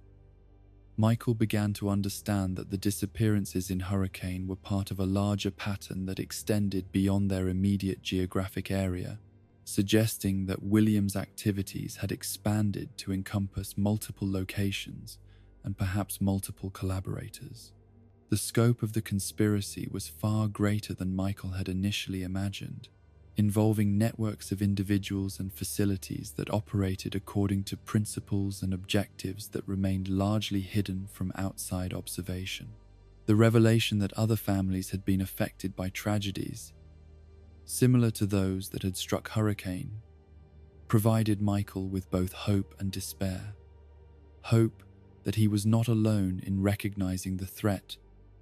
that William represented, and despair at the realization that the number of victims was far greater than he had previously understood. Each new piece of information that emerged through his correspondence with Henry added to the weight of responsibility he felt, while simultaneously demonstrating the magnitude of the challenge that lay ahead. Elizabeth's condition continued to deteriorate during this period. Her exposure to whatever influences existed in the basement workshop, producing changes that went beyond mere psychological disturbance into territory that seemed to challenge basic assumptions about human development and identity. She began to speak in voices that were not her own, displaying knowledge and perspectives that belonged to individuals she had never met, suggesting that her father's experiments had progressed to the point where consciousness itself could be transferred and manipulated. The few opportunities Michael had to observe his sister's interactions with the mechanical constructs in the basement revealed a relationship that transcended normal boundaries between human and artificial intelligence, as if Elizabeth had become part of a larger system that treated individual consciousness as components in a network, rather than discrete entities deserving of independent existence. Her natural personality was being gradually subsumed into something collective and alien, her individual identity sacrificed to serve objectives that she had neither chosen nor understood. Michael's growing understanding of what was happening to Elizabeth added urgency to his efforts to develop intervention strategies, but it also revealed the extent to which William's work had progressed beyond the point where simple exposure or legal intervention might be sufficient to address the threat it represented. The transformation of consciousness itself into something that could be preserved, transferred, and manipulated suggested capabilities that operated beyond the reach of conventional authority and justice. The correspondence with Henry Emily eventually led to the development of a comprehensive plan for exposing William's activities while protecting the surviving members of his family from the consequences of revelation. The strategy involved careful documentation of evidence, coordination with sympathetic individuals within law enforcement, and the establishment of safe havens for potential witnesses who might face retaliation for their cooperation. Yet even as these plans took shape, Michael understood that the ultimate responsibility for stopping his father's activities would likely fall to him personally, given his unique access to information and locations that remained hidden from outside observers. The basement workshop and its mechanical inhabitants represented threats that could not be addressed through conventional means, requiring intervention from someone who understood both their nature and their vulnerabilities. The realization that he might need to sacrifice his own life to prevent greater harm to innocent victims was one that Michael accepted with the grim resignation of someone who had already forfeited his right to simple happiness through his own earlier actions. The guilt he carried over Evan's death had prepared him for the possibility that redemption might require the ultimate sacrifice, that the price of undoing the damage he had helped to create might be paid in blood and suffering that exceeded anything he had previously endured. As he prepared for whatever confrontation lay ahead, Michael found himself thinking often of his dead brother and the terrible chain of causation that had led from a cruel prank to the systematic horror that now threatened to consume not just his family, but the entire community of Hurricane. The path forward was clear. Even if the outcome remained uncertain, he would find a way to stop William's activities and protect the innocent victims who remained at risk, regardless of what that effort might cost him personally. The boy who had once delighted in tormenting his younger brother had been replaced by someone who understood that some forms of knowledge come with obligations that cannot be ignored or avoided, that the only path toward anything approaching redemption lay through direct action against forces that most people preferred to pretend did not exist. Michael Afton stood on the threshold of a journey that would define the rest of his existence, ready to pay whatever price might be required to undo the damage that his own thoughtless cruelty had helped to create. The stage was set for a confrontation that would determine not just the fate of the remaining members of the Afton family, but the future of everyone whose lives had been touched by William's descent into mechanical madness and systematic horror. The decision to take direct action against his father's increasingly monstrous activities came to Michael not as a sudden revelation, but as the inevitable conclusion of months of careful observation and growing horror, the final recognition that his unique position within the Afton household carried with it responsibilities that could not be delegated to others or deferred to some imagined future when conditions might be more favorable for intervention. He was the only person with both access to the information necessary to understand the true scope of William's crimes and the potential ability to penetrate the security measures that protected the basement workshop from outside interference. The plan that eventually took shape in Michael's mind was born from desperation as much as strategy, a recognition that conventional approaches to stopping his father would be inadequate to address threats that operated beyond the boundaries of normal criminal activity. William's work had progressed to the point where the children he had murdered continued to exist in forms that transcended traditional understanding of life and death, their consciousness trapped within mechanical constructs that served his larger objectives while denying them any hope of peace or resolution. The basement workshop had become something that existed at the intersection of laboratory and tomb, a space where the boundaries between scientific inquiry and systematic torture had been systematically erased through experiments that violated every principle of human decency and natural law. The sounds that emerged from its depths during the late hours of the night spoke of processes that seemed to involve not just the construction of mechanical devices, but the preservation and manipulation of human consciousness itself, the transformation of murdered children into components of a larger system whose ultimate purpose remained hidden even from those who implemented its individual elements. Michael's preparation for his descent into this mechanical underworld required him to develop capabilities that went far beyond anything his previous experience had provided. Skills in stealth and observation that would allow him to navigate spaces designed to exclude unauthorized access, while gathering information that could be used to understand and ultimately disrupt his father's activities. The security systems that protected the workshop operated according to principles that William had developed through years of refinement.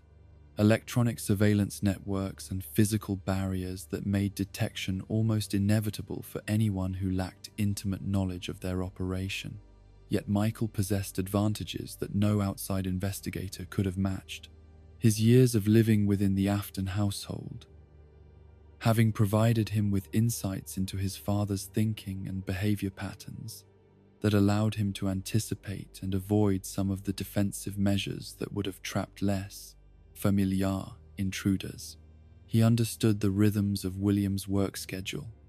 the times when the basement would be unoccupied and the mechanical systems would be operating in automated modes that might provide opportunities for covert observation. The first successful penetration of the workshop occurred during a period when William was absent from the house on what he had described as business travel, though Michael suspected these trips were related to activities at other facilities where similar experiments were being conducted. The descent into the basement revealed a space that had been transformed far beyond anything Michael's surface observations had suggested, a complex of interconnected chambers and corridors that extended through excavation and construction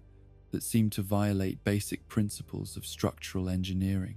The mechanical inhabitants of this underground domain were unlike anything Michael had encountered in his father's previous work, constructs that combined animatronic technology with elements that seemed to incorporate organic materials in ways that challenged basic assumptions about the boundaries between artificial and biological systems. Their movements displayed a fluidity and purposefulness that went beyond simple programming, suggesting consciousness and intentionality that remained difficult to explain through conventional understanding of mechanical systems. The children whose disappearances had terrorized Hurricane were present in this space, though their existence had been transformed in ways that made recognition possible only through careful observation of details that survived the process of mechanical integration. Their voices could be heard within the electronic communications that flowed between the various constructs,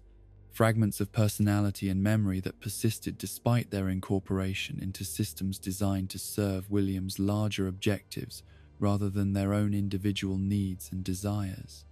Michael's exploration of the basement complex revealed the full scope of his father's ambitions, projects that extended far beyond the simple murder of individual children into territory that seemed designed to reshape the fundamental nature of consciousness and identity. The workshop contained facilities for the preservation of human awareness within artificial constructs, the transfer of personality and memory between different mechanical hosts, and the creation of hybrid entities that combined multiple consciousness streams into collective intelligences that operated according to principles that their original components would never have chosen. The horror of what he witnessed in those underground chambers went beyond anything Michael's previous experience had prepared him to comprehend, revelations that challenged not just his understanding of his father's character, but his basic assumptions about what was possible within the physical universe he thought he knew. The children who had been murdered and transformed continued to exist in forms that preserved their capacity for suffering while denying them any hope of escape or resolution, trapped within mechanical bodies that served purposes they could neither understand nor influence. Elizabeth's role within this system became clear during Michael's exploration of the deeper chambers, where he discovered that his sister had not simply been exposed to his father's work, but had been systematically prepared to serve as a crucial component in experiments that required the willing participation of subjects who retained sufficient innocence to serve as bridges between human and mechanical forms of consciousness. Her transformation over the previous months had been deliberately engineered to prepare her for integration into systems that would preserve her identity while subsuming her individual will to collective objectives. The mechanical construct that had been designed specifically for Elizabeth's consciousness was unlike any of the others in the workshop, built with aesthetic elements that reflected her preferences and personality, while incorporating capabilities that would allow for the preservation and manipulation of her awareness in ways that transcended the limitations of biological existence. The entity that William intended his daughter to become would retain her memories and basic personality while serving functions within larger systems that treated individual consciousness as components rather than autonomous entities, deserving of independent existence. Michael's discovery of this intended fate for Elizabeth added urgency to his efforts to understand and disrupt his father's activities, though he quickly realized that conventional approaches to rescue or intervention would be inadequate to address threats that operated beyond the boundaries of normal physical reality. The consciousness transfer technology that William had developed created possibilities for preserving human awareness within mechanical systems, while simultaneously making it nearly impossible to distinguish between voluntary and involuntary participation in the resulting collective intelligences. The evidence that Michael gathered during his covert explorations of the basement workshop provided a comprehensive picture of systematic horror that extended far beyond the individual tragedies that had attracted public attention in Hurricane, revealing a network of facilities and collaborators that operated according to shared principles and objectives that remained largely hidden from outside observation. The scope of the conspiracy was international in its reach, involving research institutions and commercial enterprises that served as cover for experiments that violated every principle of human rights and scientific ethics. The children who had disappeared from Hurricane represented only a small fraction of the victims who had been claimed by this network of facilities, their consciousness preserved within mechanical constructs that served objectives ranging from labor and entertainment to military applications that treated human awareness as a renewable resource that could be harvested and deployed according to operational requirements. The technology that made these applications possible had been refined through years of experimentation on subjects who had been selected for their vulnerability and their isolation from support systems that might have provided protection or intervention. Michael's correspondence with Henry Emily during this period revealed that similar patterns of disappearances and systematic horror had been documented in other communities where William or his collaborators had established operations,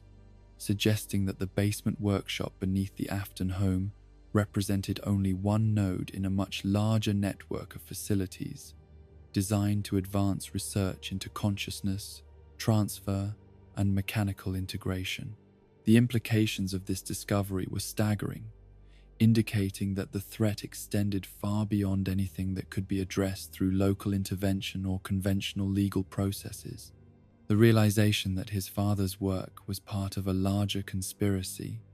that operated beyond the reach of normal authority structures forced Michael to reconsider his approach to intervention, recognizing that simple exposure or evidence gathering would be inadequate to address threats that enjoyed protection from institutions and individuals whose influence extended into law enforcement, government, and academic communities. The network that supported these activities had been carefully constructed to ensure that individual revelations could be contained and discredited, while the larger system continued to operate without significant disruption. Yet even as the magnitude of the challenge became clear, Michael understood that his unique position within the Afton household provided opportunities that no outside investigator could match, access to information and facilities that remained hidden from conventional oversight, while carrying knowledge that could potentially be used to disrupt operations that depended on secrecy and misdirection for their continued existence. His proximity to William's activities made him both a valuable asset and an extraordinary liability, someone whose cooperation could advance the larger objectives, while whose opposition could threaten the entire network. The pressure that William began to apply during this period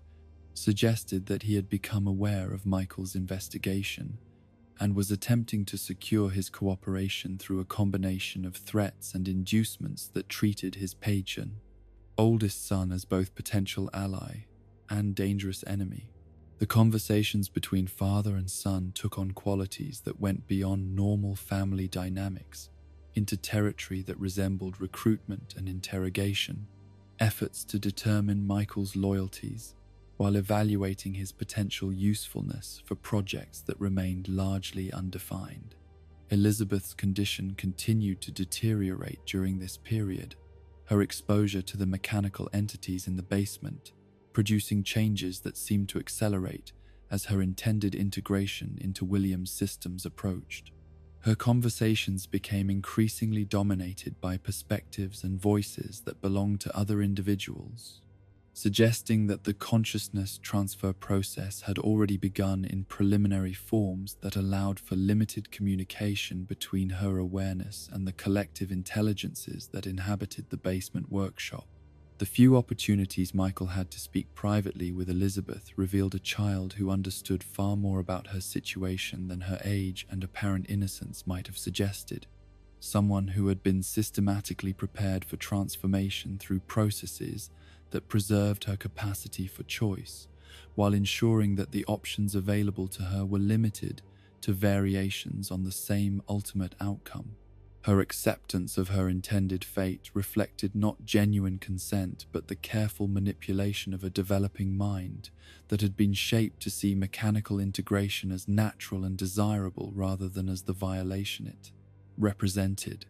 Michael's growing understanding of the psychological manipulation that had been applied to his sister added another dimension to his anger and determination,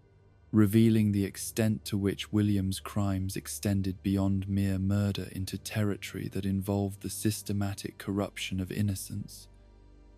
and the transformation of love into something monstrous and unrecognizable. The father who had once grieved over Evan's death had become something that treated his surviving children as raw material for experiments that served objectives he valued more than their individual welfare or autonomous existence. The decision to attempt direct rescue of Elizabeth, rather than simply gathering evidence for future prosecution, came to Michael as he realized that his sister's integration into William's systems was approaching a point of irreversibility. That delay would mean accepting her transformation into something that preserved her consciousness while denying her any meaningful form of independent existence. The technical processes that governed consciousness transfer operated according to timelines that made conventional intervention increasingly impossible with each day that passed. The plan that Michael developed for Elizabeth's rescue required him to penetrate deeper into the basement workshop than any of his previous explorations had taken him, accessing chambers and systems that operated under higher levels of security while avoiding detection by surveillance networks that had been specifically designed to prevent exactly the kind of interference he intended to attempt. The risk of discovery was significant,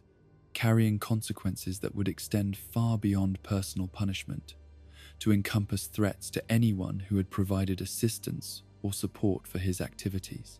Yet the alternative to action was accepting Elizabeth's transformation into a component of systems that treated human consciousness as a resource to be exploited, rather than an expression of individual identity deserving of respect and protection. Michael understood that his sister's fate would serve as a precedent for countless other victims whose disappearances would follow similar patterns,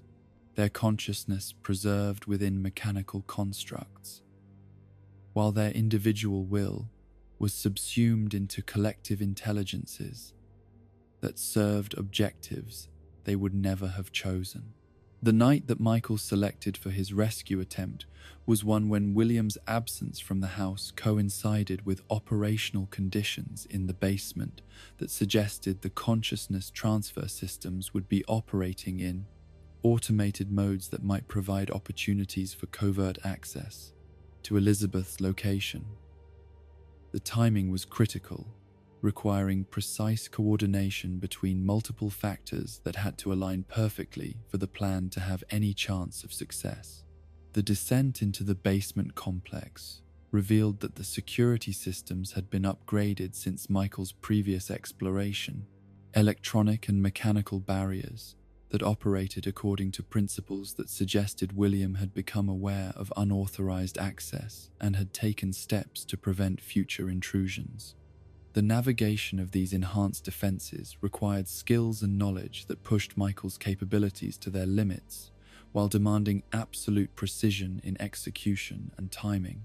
The chamber where Elizabeth was being prepared for consciousness transfer was located in the deepest section of the basement complex, a space that seemed to exist at the boundary between the physical workshop and something that transcended normal understanding of spatial relationships. The mechanical entities that inhabited this area operated according to principles that challenged basic assumptions about the nature of consciousness and identity, their interactions with Elizabeth suggesting communication and cooperation that went beyond simple programming into territory that resembled genuine relationship and mutual understanding. The discovery that his sister had already begun the integration process that would transform her into a mechanical entity struck Michael with the force of physical blow, revealing the extent to which his investigation and planning had failed to account for the accelerated timeline that William had implemented in response to perceived threats to his larger objectives. Elizabeth's consciousness had already been partially transferred to mechanical systems that preserved her personality and memories while beginning the process of adaptation to collective rather than individual modes of existence. Yet even in this transformed state, Elizabeth retained sufficient individual awareness to recognize her brother and understand his intention to rescue her from the fate that awaited her within William's systems. Her response to his presence revealed a child who had been systematically prepared to accept mechanical integration while retaining enough of her original personality to feel genuine terror at the prospect of complete absorption into collective consciousness that would deny her any form of individual existence. The rescue attempt that followed became a battle not just against mechanical systems and security protocols, but against the fundamental architecture of consciousness transfer technology that treated individual awareness as components of larger systems rather than autonomous entities, deserving of independent existence. Michael found himself confronting challenges that went beyond physical obstacles into territory that required him to understand and manipulate processes that operated according to principles he had never been trained to comprehend. The mechanical entities that served as guardians of the consciousness transfer systems proved to be far more formidable opponents than Michael had anticipated. Constructs that combined the consciousness of murdered children with defensive capabilities that made them simultaneously victims deserving of sympathy and threats that had to be overcome for Elizabeth's rescue to succeed. The battle that ensued tested not only Michael's physical capabilities but his moral understanding of what constituted acceptable action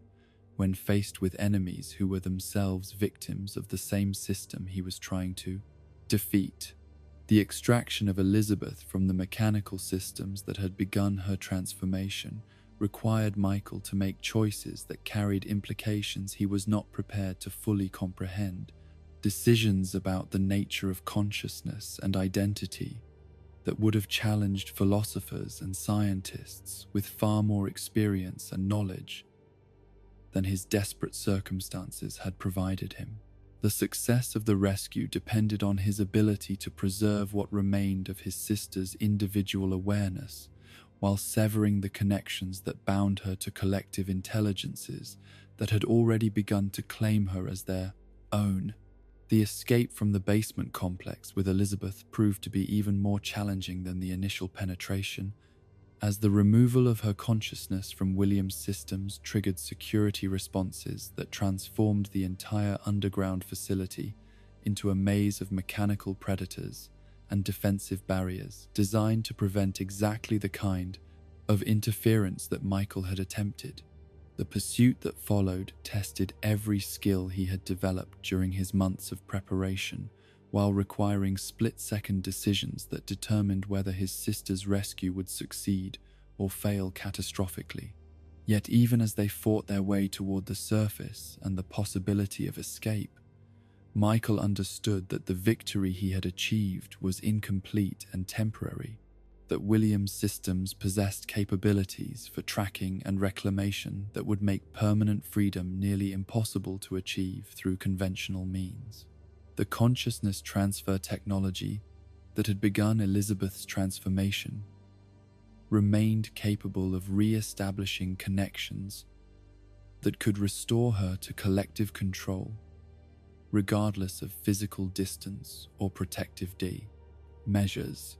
The realization that true rescue would require not just extraction, but the complete destruction of the systems that made consciousness transfer possible, led Michael to understand that his mission had expanded far beyond the simple protection of his sister, to encompass the systematic dismantling of his father's entire network of facilities and collaborators. The scope of the challenge was staggering,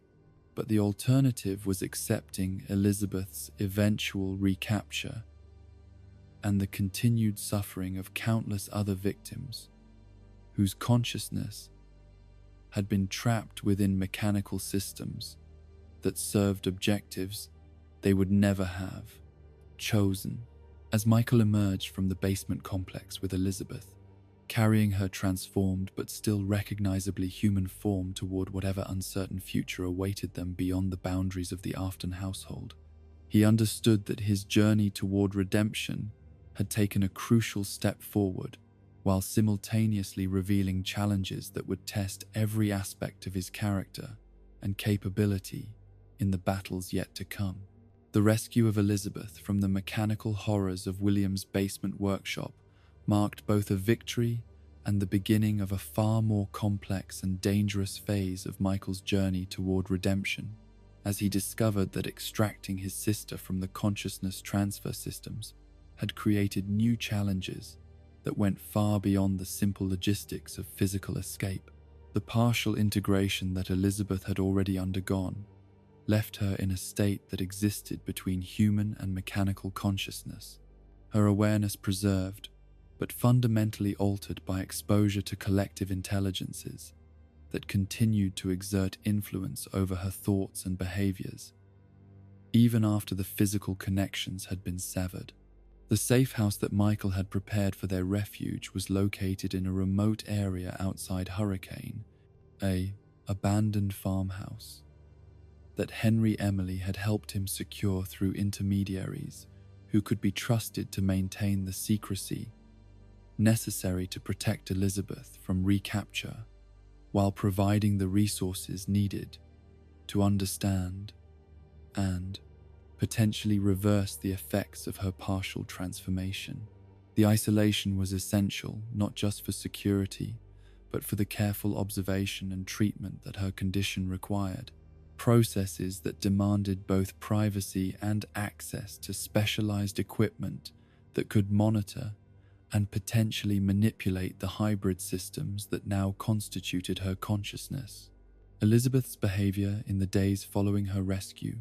revealed the extent to which the consciousness transfer process had affected her fundamental nature, altering not just her memories and perceptions,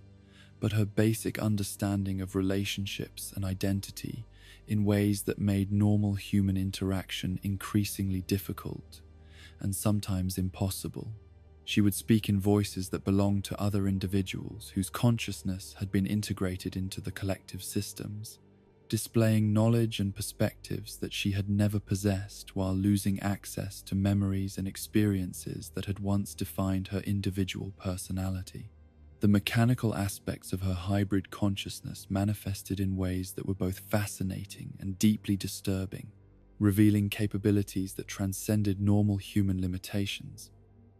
while simultaneously constraining her capacity for the kind of spontaneous emotional expression that had once characterized her natural personality. She could access and process information with computational efficiency that surpassed anything possible through biological cognition, but her emotional responses had become mechanical and calculated, rather than genuine expressions of feeling and preference.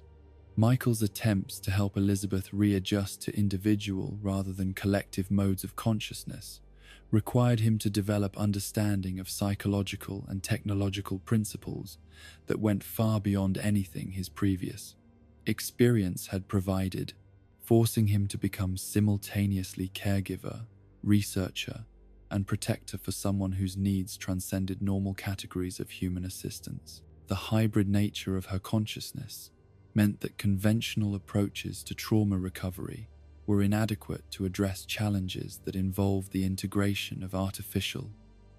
and biological systems of awareness. The correspondence with Henry Emily during this period provided access to technical resources and theoretical frameworks that proved essential for understanding Elizabeth's condition, while developing potential approaches to treatment and rehabilitation. Henry's expertise in consciousness transfer technology, gained through his own investigation into the fate of his son Charlie, complemented Michael's intimate knowledge of William's specific methods to create a collaborative research effort that advanced understanding while maintaining the secrecy necessary to protect both Elizabeth and their broader investigation. The discovery that Elizabeth retained connections to the collective intelligences in William's basement workshop, despite her physical separation from those systems, revealed the true sophistication of the consciousness transfer technology, which operated through quantum entanglement principles that made complete disconnection nearly impossible to achieve through conventional means. Her hybrid consciousness continued to receive and transmit information to the mechanical entities that remained in the basement complex, creating security risks that threatened not just her own safety, but the location and activities of anyone involved in her rescue and treatment. These persistent connections also provided opportunities for intelligence gathering that proved invaluable for understanding the full scope of William's activities and the network of collaborators who supported his research into consciousness manipulation and mechanical integration. Through Elizabeth's unwilling access to the collective consciousness systems, Michael was able to gather information about other facilities, planned operations, and the identities of individuals who played crucial roles in maintaining the infrastructure that made systematic horror possible on such a large scale. The psychological toll of caring for Elizabeth in her transformed state proved to be greater than Michael had anticipated, as he witnessed daily the systematic destruction of everything that had once made his sister recognizably human, while simultaneously struggling to maintain hope that some form of recovery might eventually be possible. The child who had once brought light and laughter to their troubled household had been replaced by something that preserved her memories and basic appearance, while lacking the spontaneous warmth and genuine affection that had defined her personality. Yet Ava, in her altered state, Elizabeth retained sufficient individual awareness to understand the magnitude of what had been done to her and to express gratitude for Michael's efforts to rescue her from complete absorption into the collective consciousness systems that had begun to claim her identity. Her recognition of his sacrifice and dedication provided motivation for continued efforts to find ways of reversing, or at least stabilizing her condition, while protecting her from recapture by the systems that continued to exert influence over her hybrid consciousness. The months that followed Elizabeth's rescue were marked by a careful balance between treatment efforts and intelligence gathering, as Michael used the information flowing through her persistent connections to map the full extent of William's network, while simultaneously working to develop countermeasures that might eventually allow for complete disconnection from the collective consciousness systems. The scope of the conspiracy that these investigations revealed was staggering, involving research institutions, government agencies, and commercial enterprises that operated according to shared objectives, while maintaining plausible deniability about their individual roles in systematic horror. The network that supported consciousness transfer research had been carefully constructed to ensure that individual exposures could be contained and discredited, while the larger system continued to operate without significant disruption, utilizing compartmentalization and redundancy that made conventional approaches to investigation and prosecution inadequate to address the scale and sophistication of the threat. The children who had been murdered and transformed represented only the most visible victims of activities that extended into territory involving military applications, commercial exploitation, and experimental programs that treated human consciousness as a renewable resource. Michael's growing understanding of this larger conspiracy forced him to recognize that Elizabeth's rescue, while morally necessary and personally satisfying,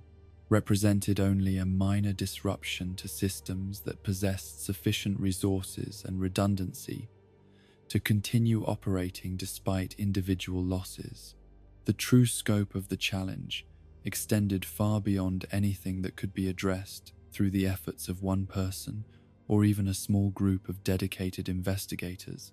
requiring coordination and resources that seemed impossible to achieve given the influence and protection that the network enjoyed. Yet even as the magnitude of the challenge became clear, Michael found himself committed to a path of continued resistance and intervention that drew its motivation not from realistic assessments of success and probability, but from moral imperatives that made abandoning the struggle impossible. Regardless of personal cost or strategic disadvantage, the children whose consciousness remained trapped within mechanical systems deserved rescue and justice, even if the odds of providing either seemed impossibly remote, while Elizabeth's condition served as a constant reminder of what was at stake in the larger conflict. The development of more sophisticated countermeasures against consciousness transfer technology became a central focus of Michael's activities during this period, as he worked with Henry, Emily, and other sympathetic researchers to develop approaches that might eventually allow for the liberation of victims who had been integrated into collective consciousness systems. The theoretical frameworks that governed these technologies were complex and often counterintuitive,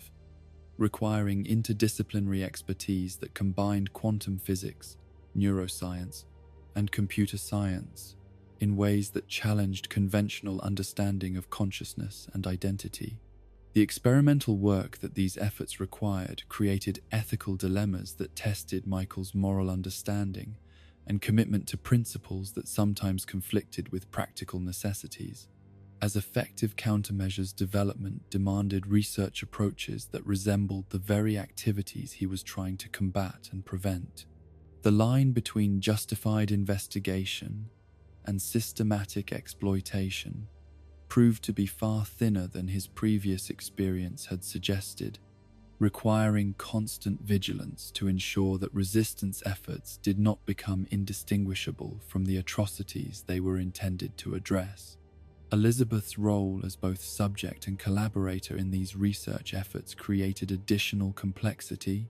as her hybrid consciousness provided unique insights into the nature of mechanical integration,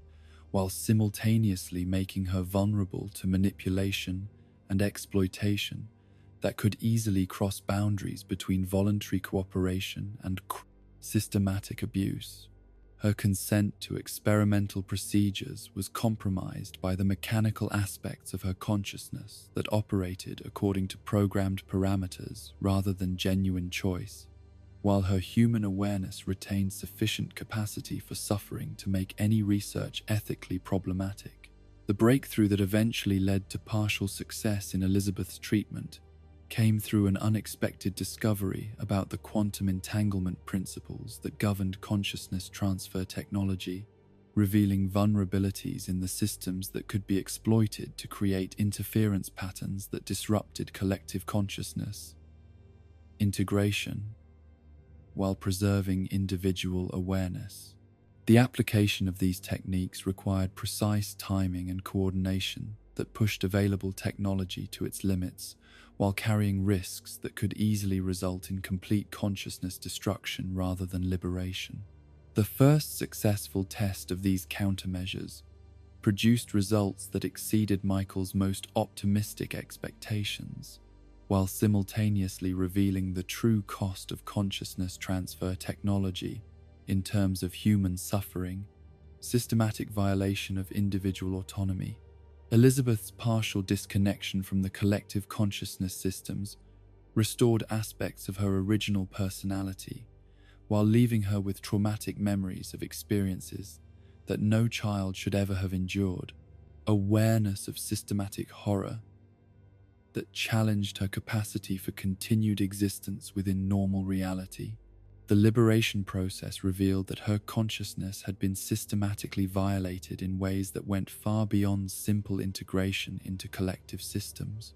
Subjected to experimental procedures that treated individual awareness as raw material for projects that served objectives she could neither understand nor influence. Her memories of existence within the mechanical collective included experiences of being used as a tool for manipulation and control of other consciousness entities, participation in activities that violated every principle of human decency while being unable to resist or refuse cooperation. The guilt that Elizabeth experienced upon recovering awareness of what her consciousness had been used to accomplish created psychological trauma that proved to be as challenging to address as the technical aspects of her liberation from mechanical systems. Her individual moral understanding had been preserved throughout the integration process, allowing her to recognize and condemn activities that her consciousness had participated in while lacking any meaningful capacity for resistance or refusal. Michael's response to these revelations about what Elizabeth had endured during her partial integration into collective consciousness systems transformed his understanding of the stakes involved in the larger conflict while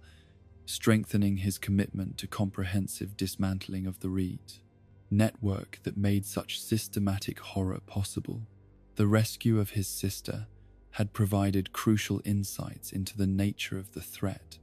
while simultaneously demonstrating that individual victories were meaningless unless they contributed to systematic change that addressed root causes rather than symptoms. The decision to expand resistance efforts beyond rescue and treatment activities into territory involving active sabotage and systematic disruption of consciousness transfer facilities came as Michael realized that conventional approaches to exposing and prosecuting these activities would be inadequate to address threats that enjoyed protection from institutions whose influence extended into every level of government and law enforcement. The network that supported consciousness transfer research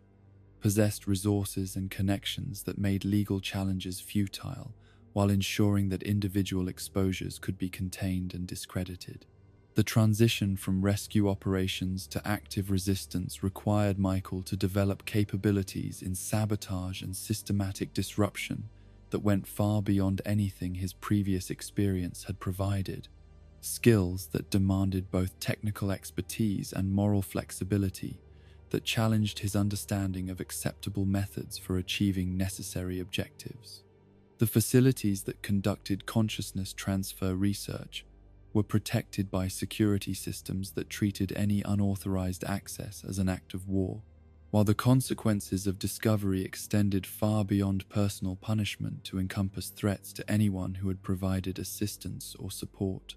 Yet the alternative to escalation was accepting the continued operation of systems that transformed murdered children into components of collective consciousness networks, while protecting the perpetrators from meaningful accountability or justice.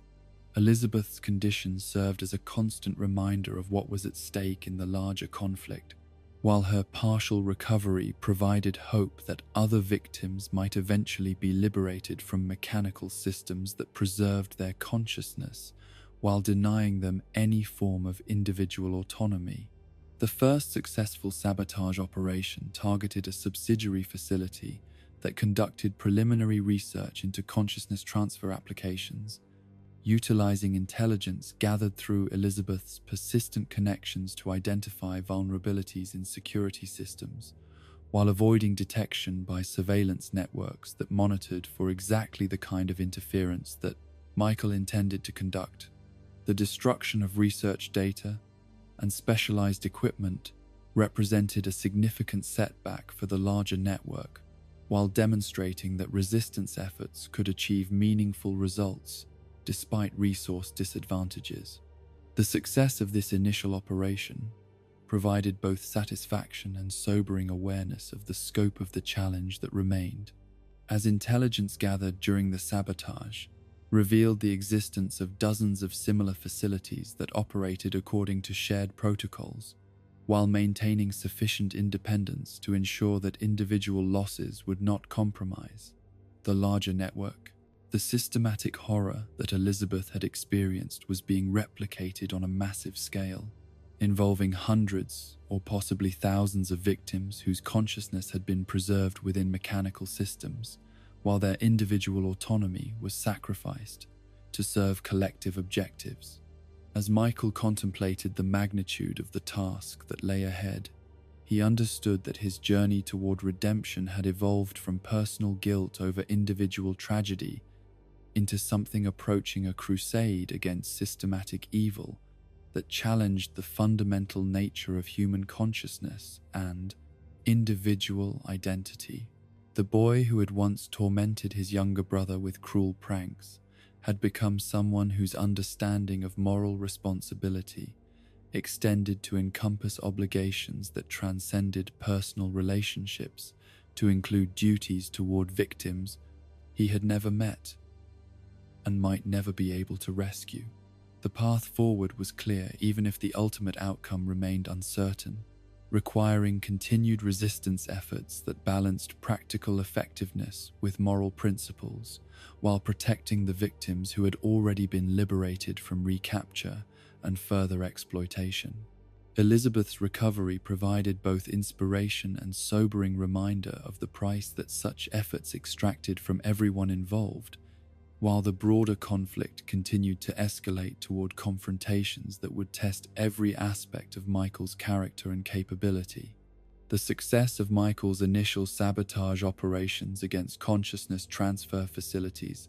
marked the beginning of a new and far more dangerous phase in his campaign against the network that had transformed his sister and countless other victims into components of mechanical collective consciousness systems. The destruction of research data and specialized equipment had provided temporary satisfaction, while revealing the true scope of the challenge that confronted him, as intelligence gathered during these operations demonstrated that William's basement workshop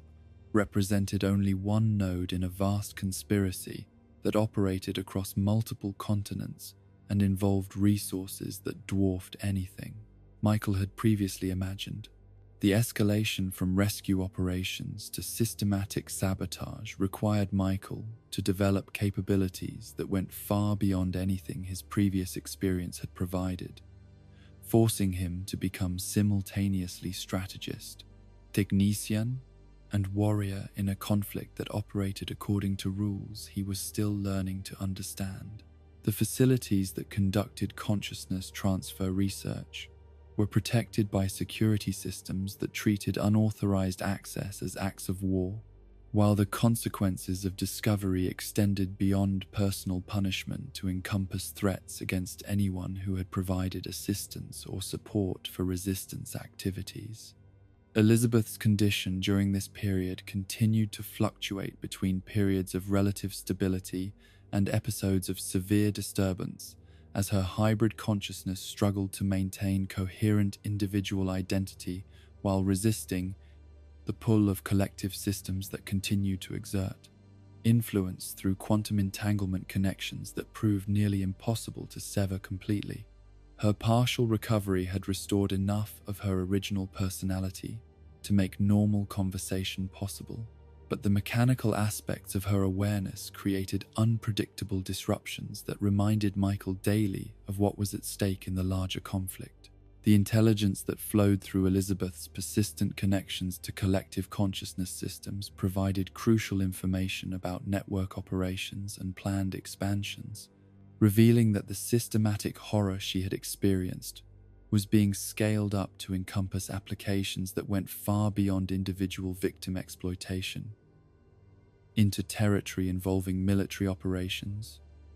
commercial enterprises,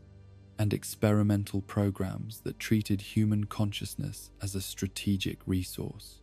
The implications of these discoveries were staggering, suggesting that the network had progressed beyond criminal conspiracy into something approaching alternative civilization, based on principles that treated individual autonomy as an obsolete concept. Michael's correspondence with Henry Emily during this period revealed that similar resistance efforts were developing in other locations, where consciousness transfer facilities had been identified, creating opportunities for coordination and resource sharing that could potentially amplify the effectiveness of individual sabotage operations while distributing risks across multiple participants. The network of resistors that gradually took shape operated according to principles of compartmentalization and redundancy that mirrored the security measures used by their opponents, ensuring that individual captures or exposures would not compromise the broader effort. The development of more sophisticated sabotage techniques required Michael to acquire expertise in areas ranging from explosives and electronic warfare to quantum mechanics and neuroscience, disciplines that had never been intended to serve destructive purposes but proved essential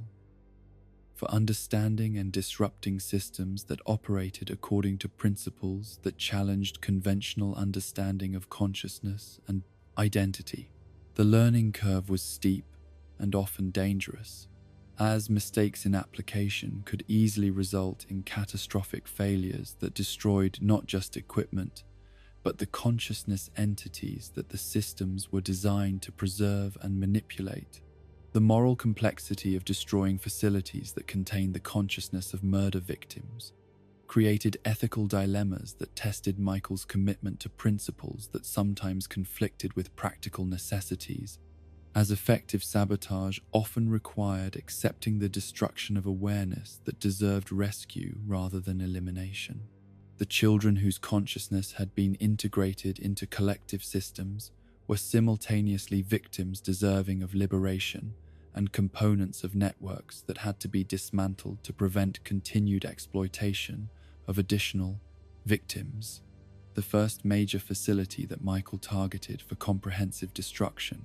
was located in a remote industrial complex that served as cover for research activities that involved hundreds of consciousness entities preserved within mechanical systems that operated according to protocols designed to maximize extraction of useful information and capabilities, while minimizing the resources required for maintenance and control. The intelligence gathered through Elizabeth's connections revealed that this facility served as a crucial node in the network's communication and coordination systems, making its destruction potentially devastating to broader operations. The preparation for this operation required months of careful planning and resource acquisition, as the facility's security systems included not just conventional barriers and surveillance networks, but specialized defenses designed specifically to counter interference from consciousness entities that might retain sufficient individual awareness to resist collective integration. The approach required Michael to develop countermeasures against technologies he was still learning to understand, while maintaining operational security that protected both his own activities and the safety of resistance collaborators. The infiltration of the facility revealed a space that existed at the intersection of laboratory, prison, and factory, where consciousness entities were processed according to industrial principles that treated individual awareness as raw material for applications that served objectives the original owners would never have chosen. The mechanical systems that preserved and manipulated these consciousness streams operated with the efficiency and precision that characterized all of Williams' technological innovations, but on a scale that transformed individual tragedy into systematic horror.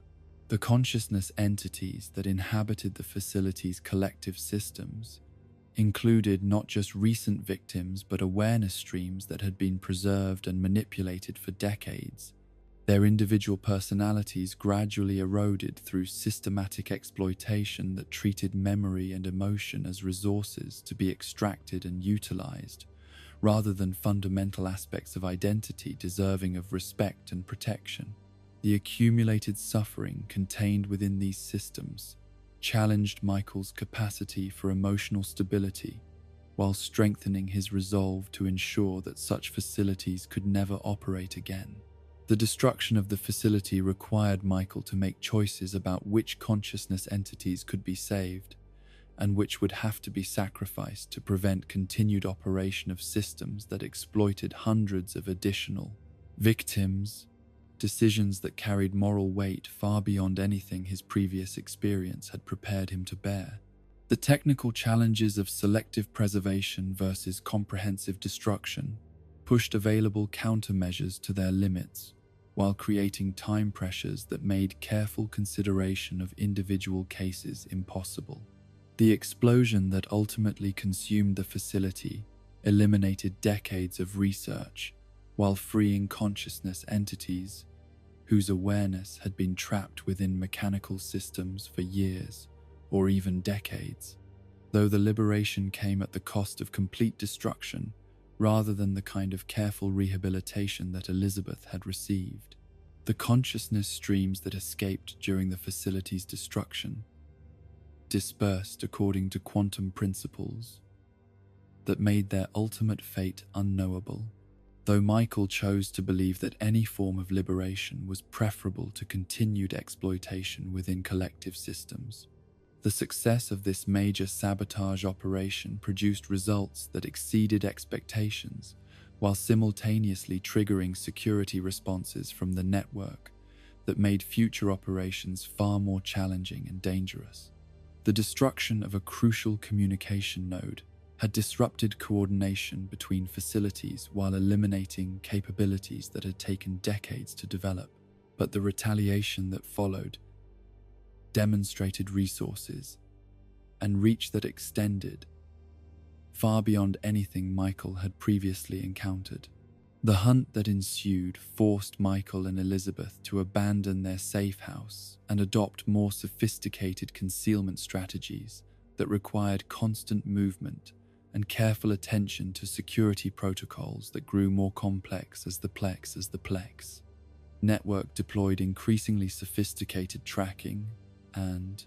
surveillance capability. The transition from stable base operations to constant mobility created additional challenges for Elizabeth's treatment, while limiting Michael's ability to conduct the kind of careful planning that had made previous operations successful. The network's response to the facility destruction included not just increased security measures, but active hunting operations that utilized consciousness transfer technology to create specialized tracking entities whose awareness had been specifically modified to detect and pursue resistance activities. These mechanical predators combine the persistence of artificial intelligence with the intuitive capabilities of preserved human consciousness, creating opponents whose effectiveness transcended conventional understanding of surveillance and pursuit. Elizabeth's hybrid consciousness made her both an asset and a liability during this period of heightened danger, as her connections to collective systems provided crucial intelligence about network operations, while simultaneously making her location detectable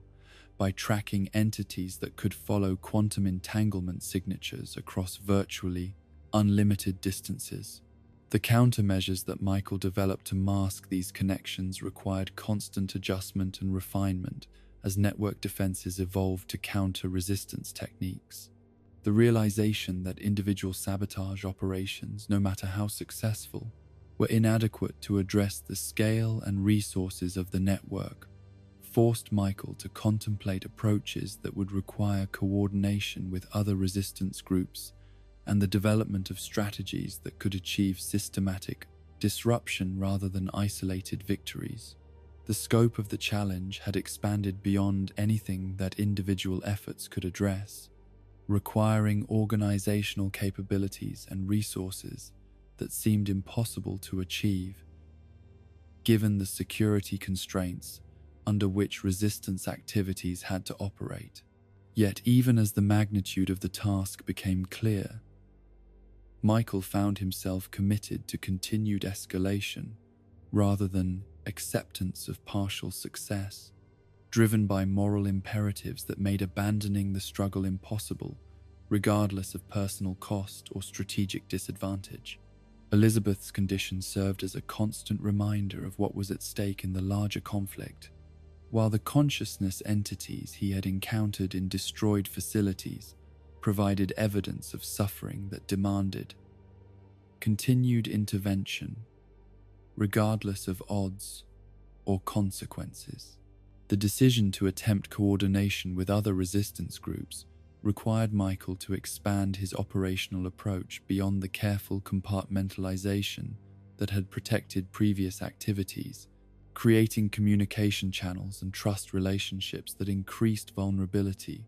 while potentially amplifying effectiveness through shared resources and coordinated action. The network of resistors that gradually emerged operated according to principles that balanced security requirements with the cooperation necessary to achieve objectives that transcended individual capabilities.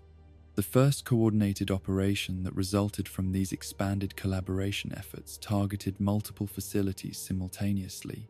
creating distributed pressure that prevented network resources from concentrating defensive responses, while achieving systematic disruption that exceeded the sum of individual sabotage effects. The success of this approach demonstrated possibilities for resistance activities that went beyond isolated victories towards something approaching systematic change. The consciousness entities that were liberated through these coordinated operations included victims whose awareness had been preserved for decades within collective systems,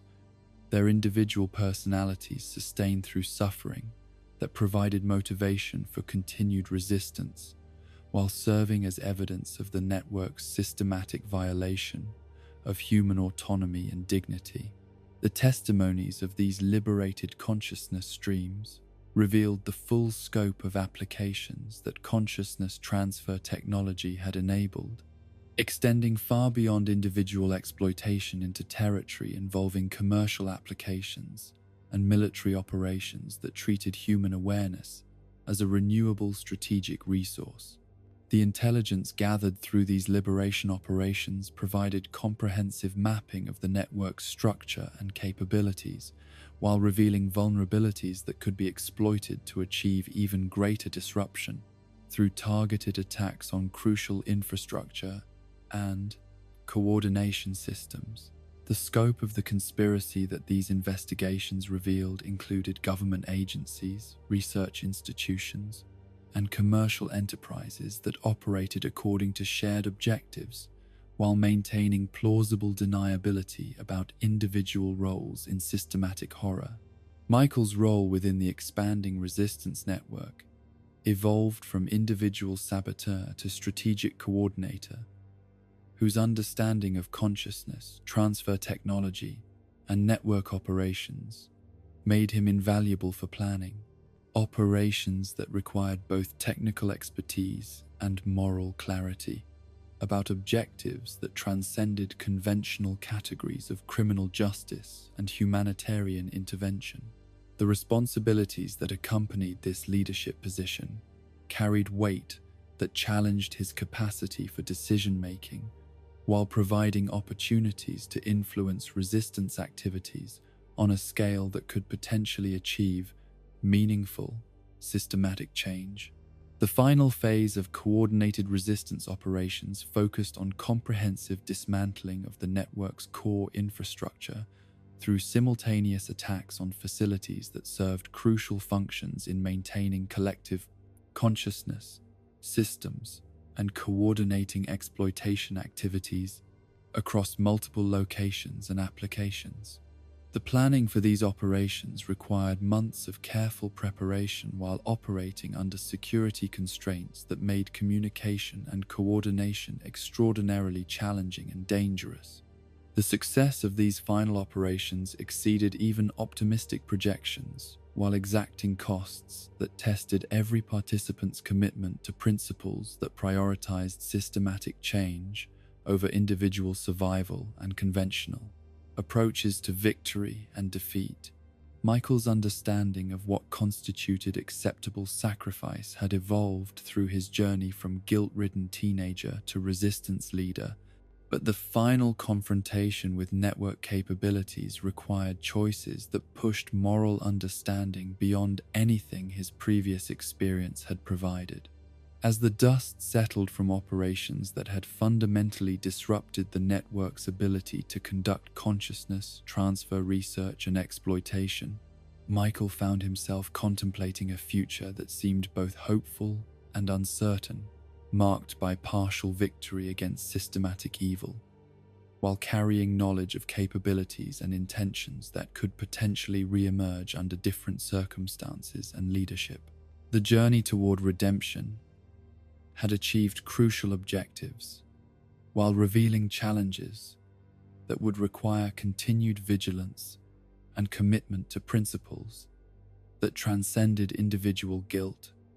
and personal satisfaction. Elizabeth's recovery had progressed to the point where her individual consciousness operated with increasing independence from collective systems,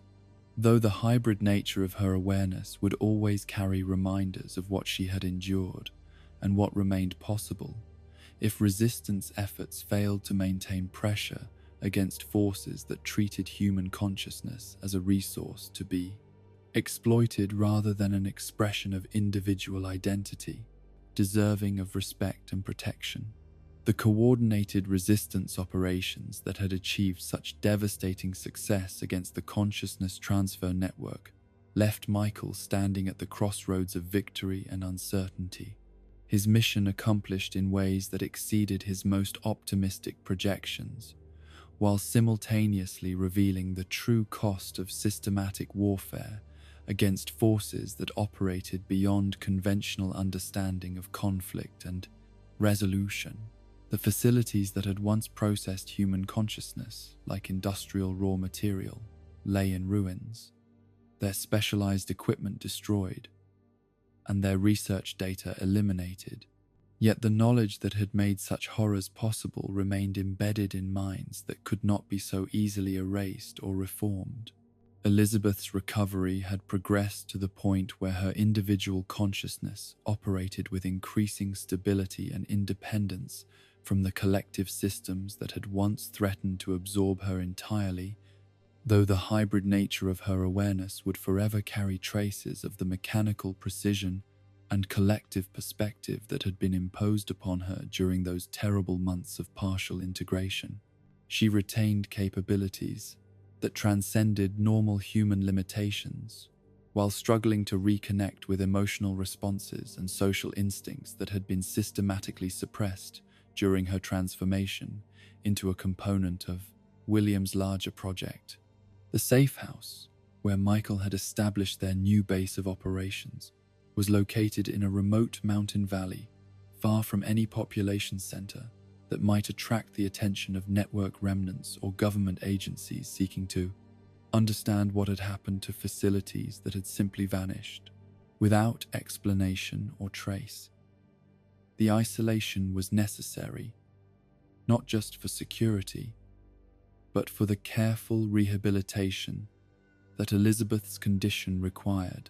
processes that demanded privacy and specialized resources, while protecting her from exposure to stimuli that might trigger reversion to collective consciousness modes.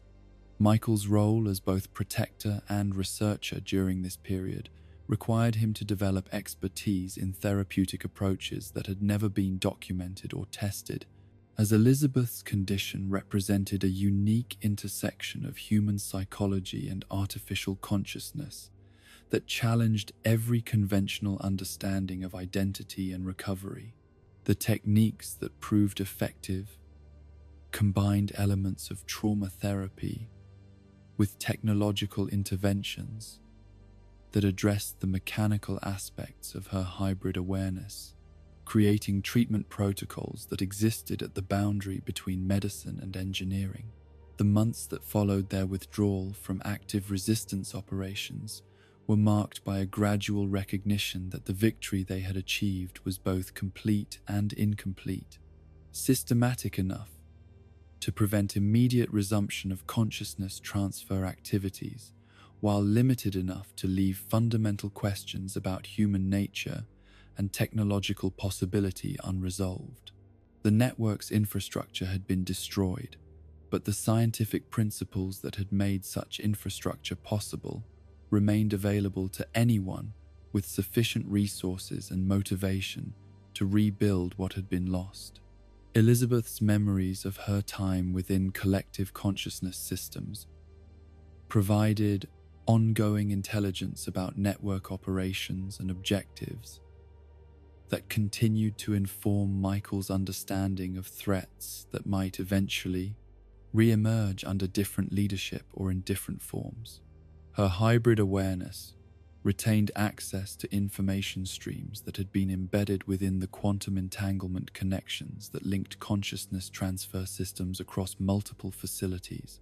creating a permanent archive of knowledge about activities that had been conducted in absolute secrecy. The psychological impact of accessing these embedded memories proved to be one of the most challenging aspects of Elizabeth's recovery, as her individual consciousness was forced to confront systematic documentation of atrocities that challenged basic assumptions about human nature and moral possibility. The knowledge she carried included detailed records of experiments that had been conducted on thousands of victims, their consciousness preserved and manipulated according to protocols that treated individual awareness as expendable resources, in pursuit of objectives that transcended any recognizable form of humanitarian concern. Michael's efforts to help Elizabeth process and integrate these traumatic memories required him to confront his own psychological limitations, while developing therapeutic approaches that addressed forms of trauma that had never been experienced or documented by any previous victim. The hybrid nature of her consciousness meant that conventional approaches to post-traumatic stress were inadequate to address challenges that involved the systematic violation of consciousness itself, rather than simply the infliction of physical or emotional pain. The decision to document and preserve the intelligence that Elizabeth's condition provided came as Michael realized that their victory against the consciousness transfer network, while comprehensive in its immediate effects,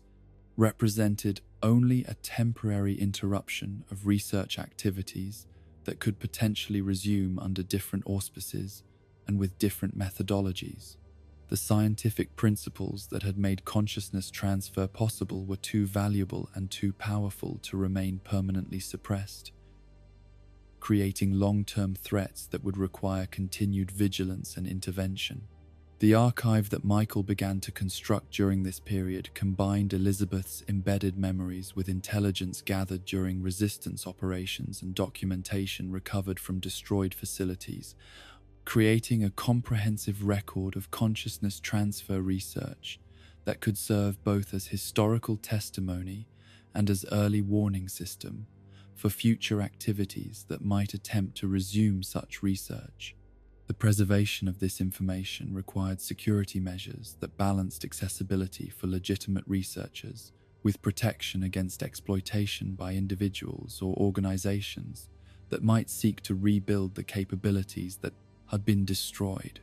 Elizabeth's gradual recovery of individual emotional responses and social instincts provided hope that the damage inflicted by consciousness transfer technology might not be entirely irreversible, though her progress remained limited by the mechanical aspects of her hybrid awareness that continued to operate according to programmed parameters rather than genuine choice.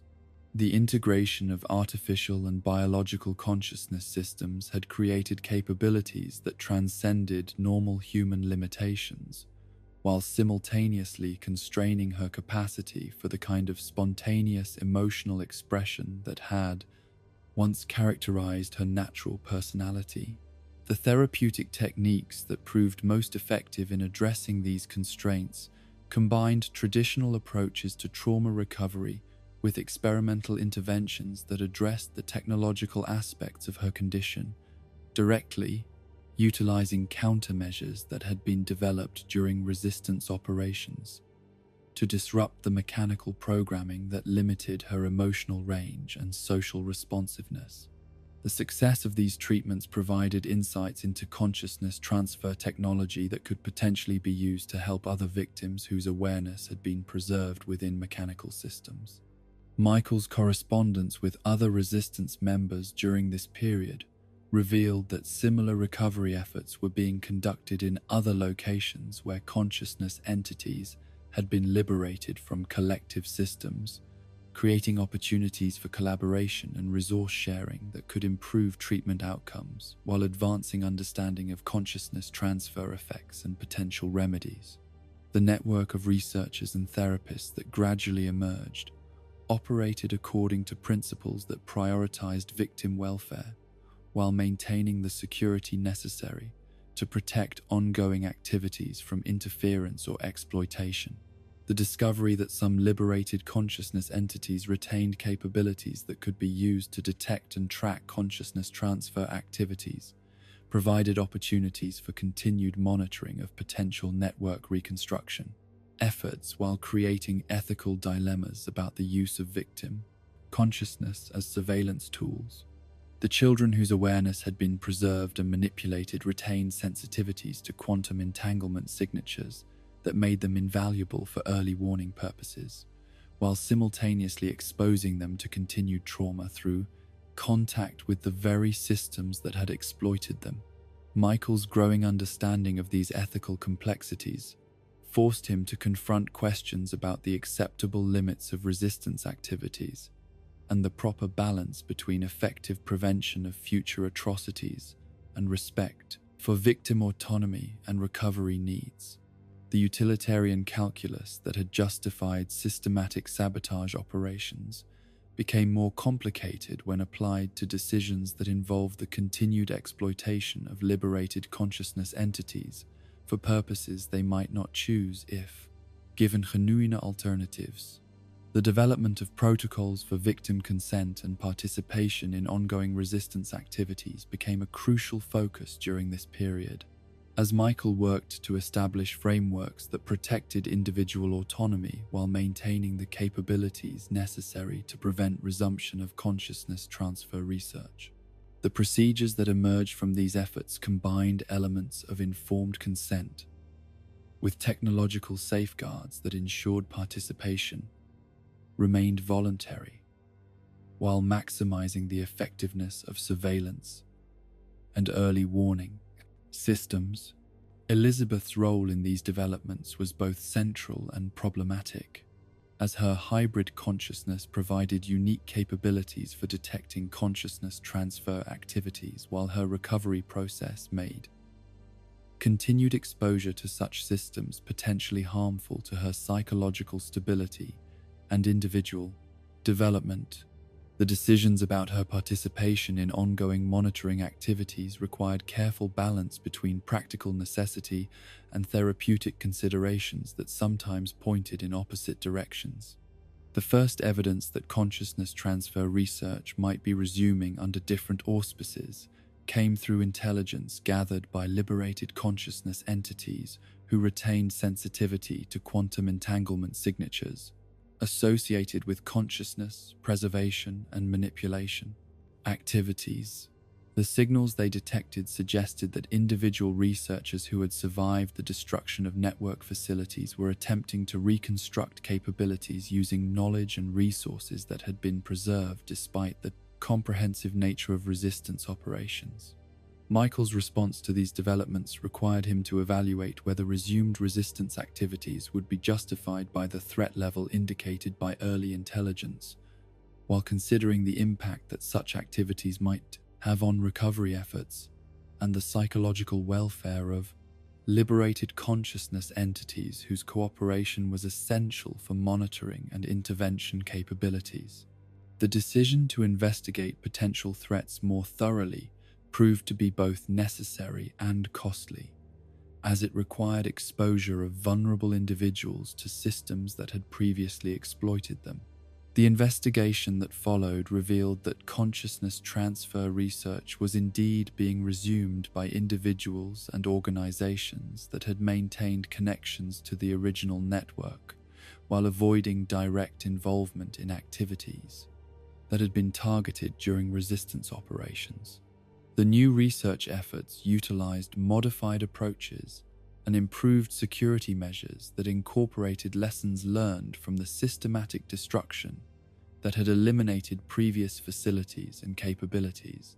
The scope of these resumed activities appeared to be limited compared to the original network's operations,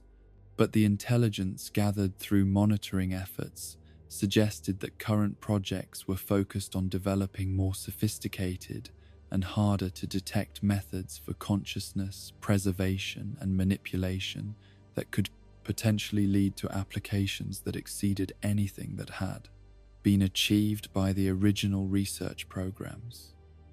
The threat represented by these developments was both immediate and long-term,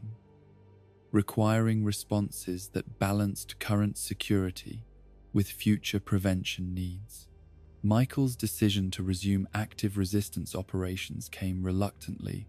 driven by moral imperatives that made ignoring renewed consciousness transfer activities impossible despite the personal and psychological costs that such activities would impose on himself and the liberated consciousness entities whose cooperation was essential for success. The transition from recovery and documentation activities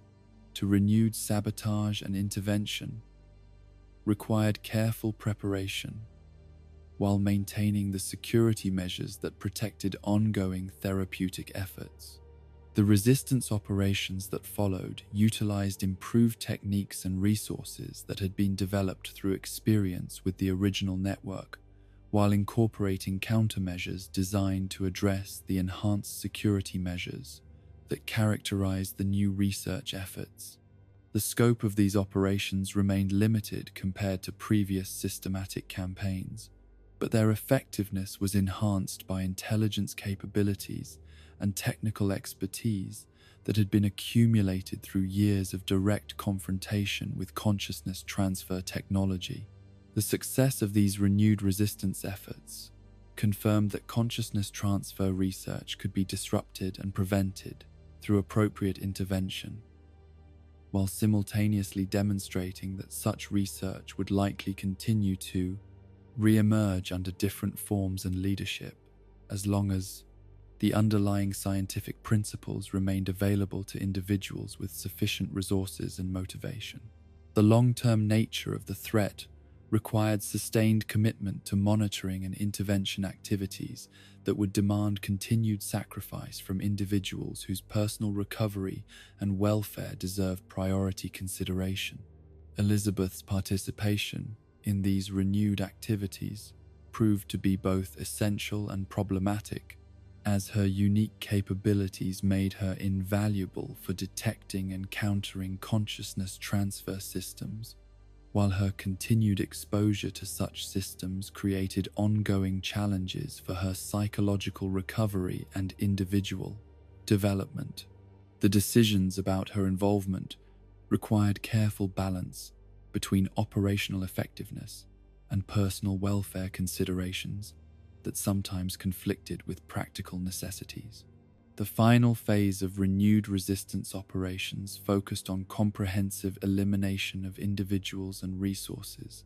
that possessed the knowledge and capabilities necessary to conduct consciousness transfer research, targeting not just facilities and equipment, but the human expertise that made such research possible.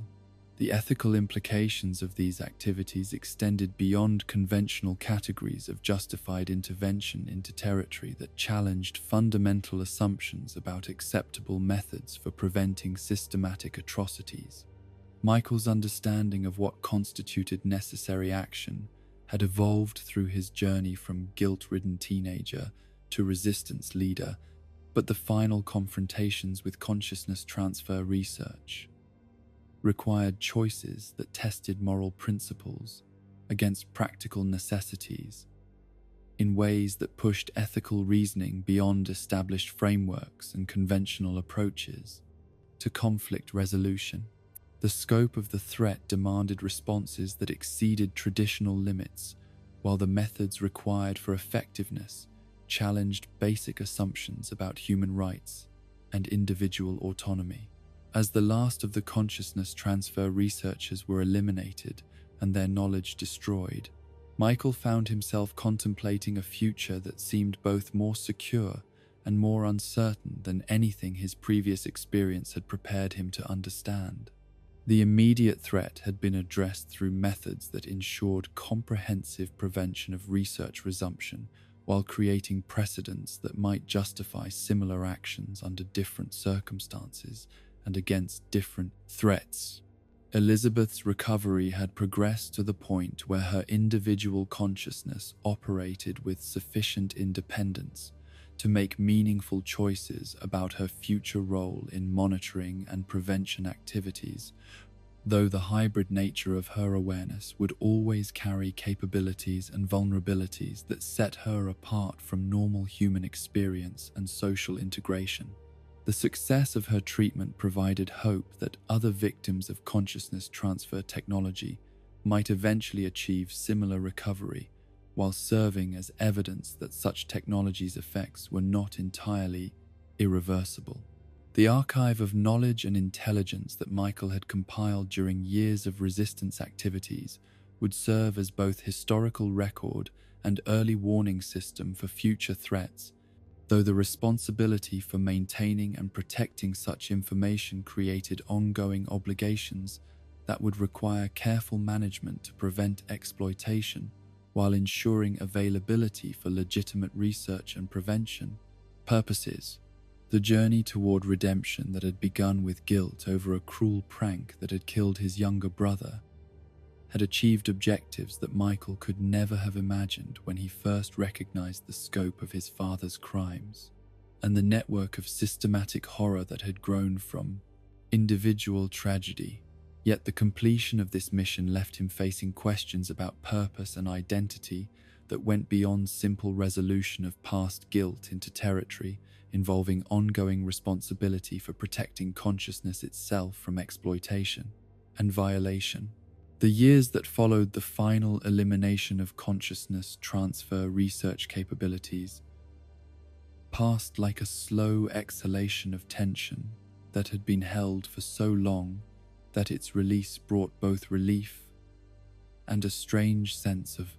emptiness, as if the very purpose that had defined Michael's existence for so long had been fulfilled in ways that left him uncertain about what meaning his life might hold. In a world where such systematic horrors no longer threatened the fine, innocent, the remote mountain valley where he and Elizabeth had established their sanctuary became not just a refuge from external threats, but a space where both of them could begin the difficult process of learning to exist as individuals rather than components of a larger resistance effort. Elizabeth's recovery had progressed to remarkable levels during these peaceful years, her hybrid consciousness achieving a stability that allowed for genuine emotional expression and social interaction, while retaining the enhanced capabilities that would always mark her as something beyond ordinary human experience. The mechanical precision that had once dominated her thinking had been integrated with recovered emotional responses in ways that created a unique form of awareness that transcended normal categories of human or artificial intelligence, combining the best aspects of both, while avoiding the limitations that had once constrained her individual development. The therapeutic techniques that Michael had developed through years of careful experimentation and observation had proven successful beyond anything either of them had dared to hope during the darkest periods of her transformation and recovery, demonstrating that even the most severe violations of consciousness could be addressed through approaches that combined technological intervention with patient emotional support. Her progress served as proof that redemption was possible even for victims of the most systematic forms of exploitation and manipulation, though the journey toward healing required resources and dedication that few individuals could provide or sustain. The archive of knowledge and intelligence that Michael had compiled during his years of resistance activities had become something approaching a comprehensive library of consciousness, transfer research and applications, containing not just technical documentation but detailed records of victim experiences and therapeutic approaches that could serve future researchers and survivors who might face similar challenges. The preservation and protection of this information required ongoing attention and resources, but it represented a crucial safeguard against the possibility that such research might someday resume under different circumstances or leadership. The correspondence with other resistance members and liberated consciousness entities that Michael maintained during this period provided ongoing confirmation that the threat had been comprehensively addressed, while creating a network of individuals whose shared experiences and expertise could respond to any signs of resumed research activities. The vigilance that these relationships represented was both necessary and burdensome, requiring constant attention to intelligence gathering and threat assessment, while interfering with the normal processes of healing and recovery that all participants deserved to experience. Elizabeth's role in these ongoing monitoring activities had evolved from reluctant participation based on unique capabilities to voluntary cooperation, grounded in mature understanding of the stakes involved and personal commitment to preventing other children from experiencing what she had endured. Her decision to continue contributing to surveillance efforts, despite the psychological costs, reflected a moral development that transcended her years, while demonstrating the kind of selfless dedication that her partial integration into collective consciousness systems had paradoxically helped to nurture rather than destroy. The peaceful routine that characterized their daily life in the mountain sanctuary was marked by simple activities that would have seemed mundane to outside observers, but carried profound significance for individuals whose previous existence had been dominated by systematic horror and desperate resistance efforts. Elizabeth's delight in gardening and her growing skill at artistic pursuits that allowed individual expression rather than collective functionality provided evidence of psychological recovery that exceeded anything medical literature might have predicted for someone with her history and condition. Michael's own adjustment to a life defined by peace rather than conflict proved to be more challenging than he had anticipated, as the sense of purpose that had sustained him through years of dangerous resistance activities was not easily replaced by the quieter satisfactions of domestic tranquility and personal relationship maintenance. The guilt that had originally motivated his transformation from thoughtless teenager to dedicated crusader had been addressed through actions that exceeded any reasonable standard of redemption, yet the absence of immediate external threats left him struggling to understand what role he should play in a world that no longer seemed to need his particular combination of skills and moral commitment. The decision to begin documenting his experiences in comprehensive detail came as Michael realized that his unique perspective on consciousness transfer research and resistance activities represented knowledge that could serve future generations who might face similar threats or challenges. The memoir that gradually took shape during long winter evenings was both personal testimony and technical manual, combining psychological insights with strategic analysis in ways that could inform both individual recovery efforts and systematic prevention activities. Elizabeth's contributions to this documentation project provided crucial perspectives on victim experiences and recovery processes that complemented Michael's focus on resistance operations and strategic considerations, creating a comprehensive record that addressed both the technical and human dimensions of consciousness transfer research and its aftermath. Her willingness to revisit traumatic memories for the purpose of helping potential future victims demonstrated a level of moral courage that exceeded anything her age and circumstances might normally have produced. The gradual recognition that their shared experiences had created a bond that transcended normal family relationships, while incorporating elements of partnership and collaboration that reflected their unique circumstances and shared commitment to protecting others from similar exploitation. The love that had survived Elizabeth's transformation and Michael's years of desperate resistance had deepened into something that combined familial affection with mutual respect and shared purpose in ways that created new forms of human relationship. The visits from other resistance members and liberated consciousness entities that occasionally broke the routine of their mountain sanctuary provided welcome connections to the larger community of individuals whose lives had been shaped by confrontation with consciousness transfer research, while creating opportunities to share knowledge and resources that advanced both individual recovery efforts and collective understanding of prevention requirements. These gatherings served as informal conferences where practical wisdom and emotional support were exchanged in equal measure. The children whose consciousness had been liberated from collective systems during resistance operations had achieved varying levels of recovery and integration, some progressing to near-normal psychological functioning, while others remained limited by the extent of their original transformation and the resources available for rehabilitation. The success stories provided hope and validation for the sacrifices that had been required to achieve liberation, while the more challenging cases served as reminders that victory against systematic horror came with ongoing responsibilities that could not be abandoned once immediate threats had been addressed. Michael's growing understanding of the long-term implications of consciousness transfer research extended beyond immediate prevention concerns to encompass questions about human development and technological progress that would continue to evolve as scientific knowledge advanced and new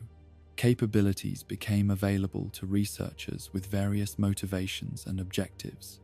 The principles that had made consciousness, preservation, and manipulation possible were too fundamental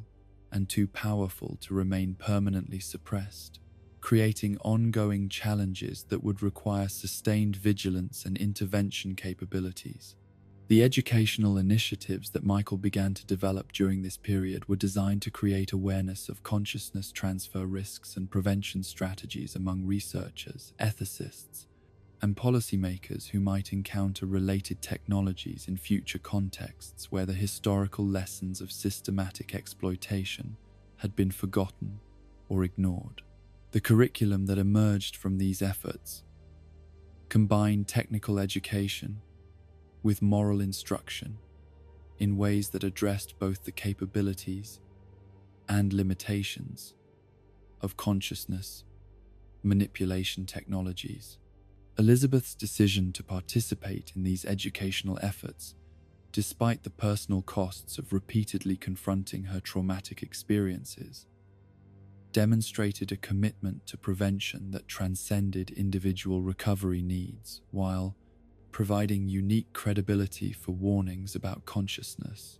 transfer risks that might otherwise be dismissed as theoretical speculation. Her testimony carried weight that no amount of technical documentation could match, transforming abstract principles into human realities that demanded moral response.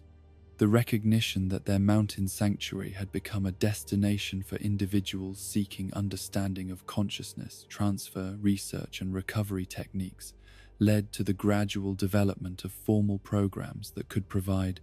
systematic assistance to future victims, while training researchers and therapists who might encounter similar challenges.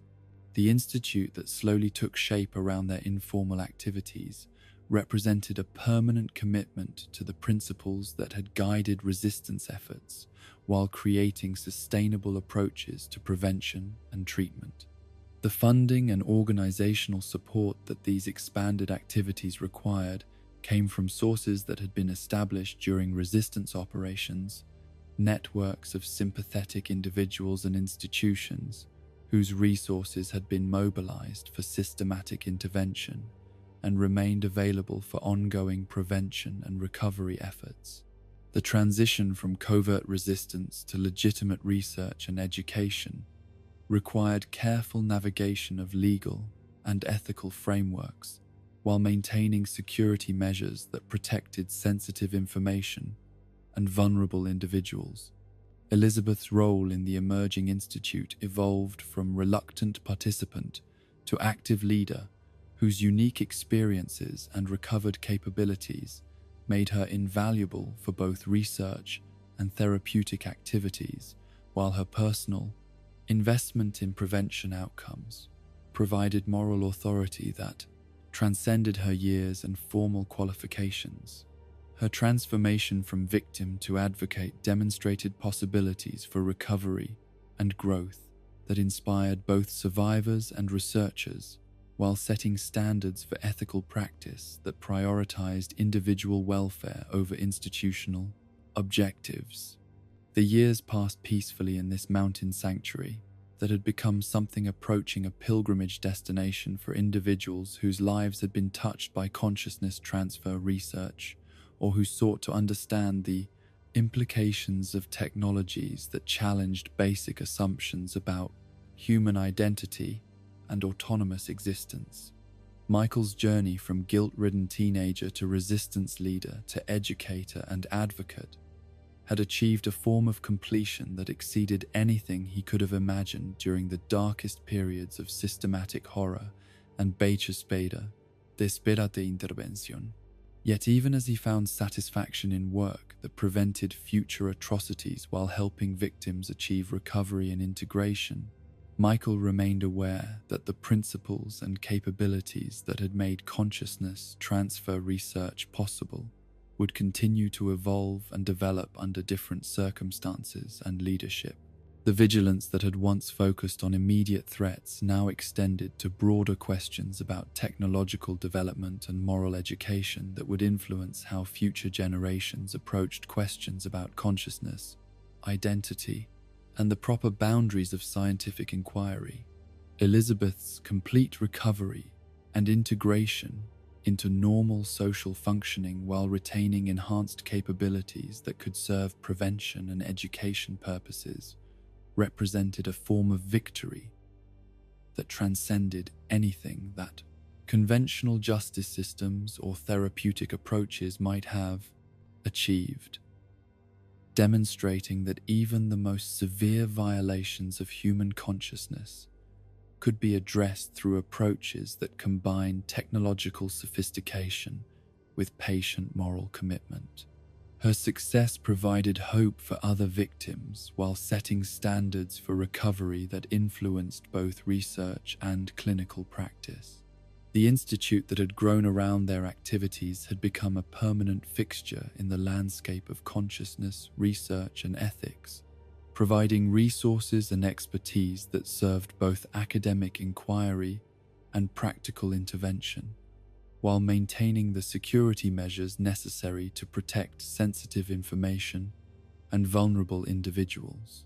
The legacy of their resistance efforts had been transformed into systematic approaches to prevention and treatment that could outlast individual participation while remaining true to the moral principles that had originally motivated their sacrifice and dedication. As Michael contemplated the path that had led from a cruel prank that killed his younger brother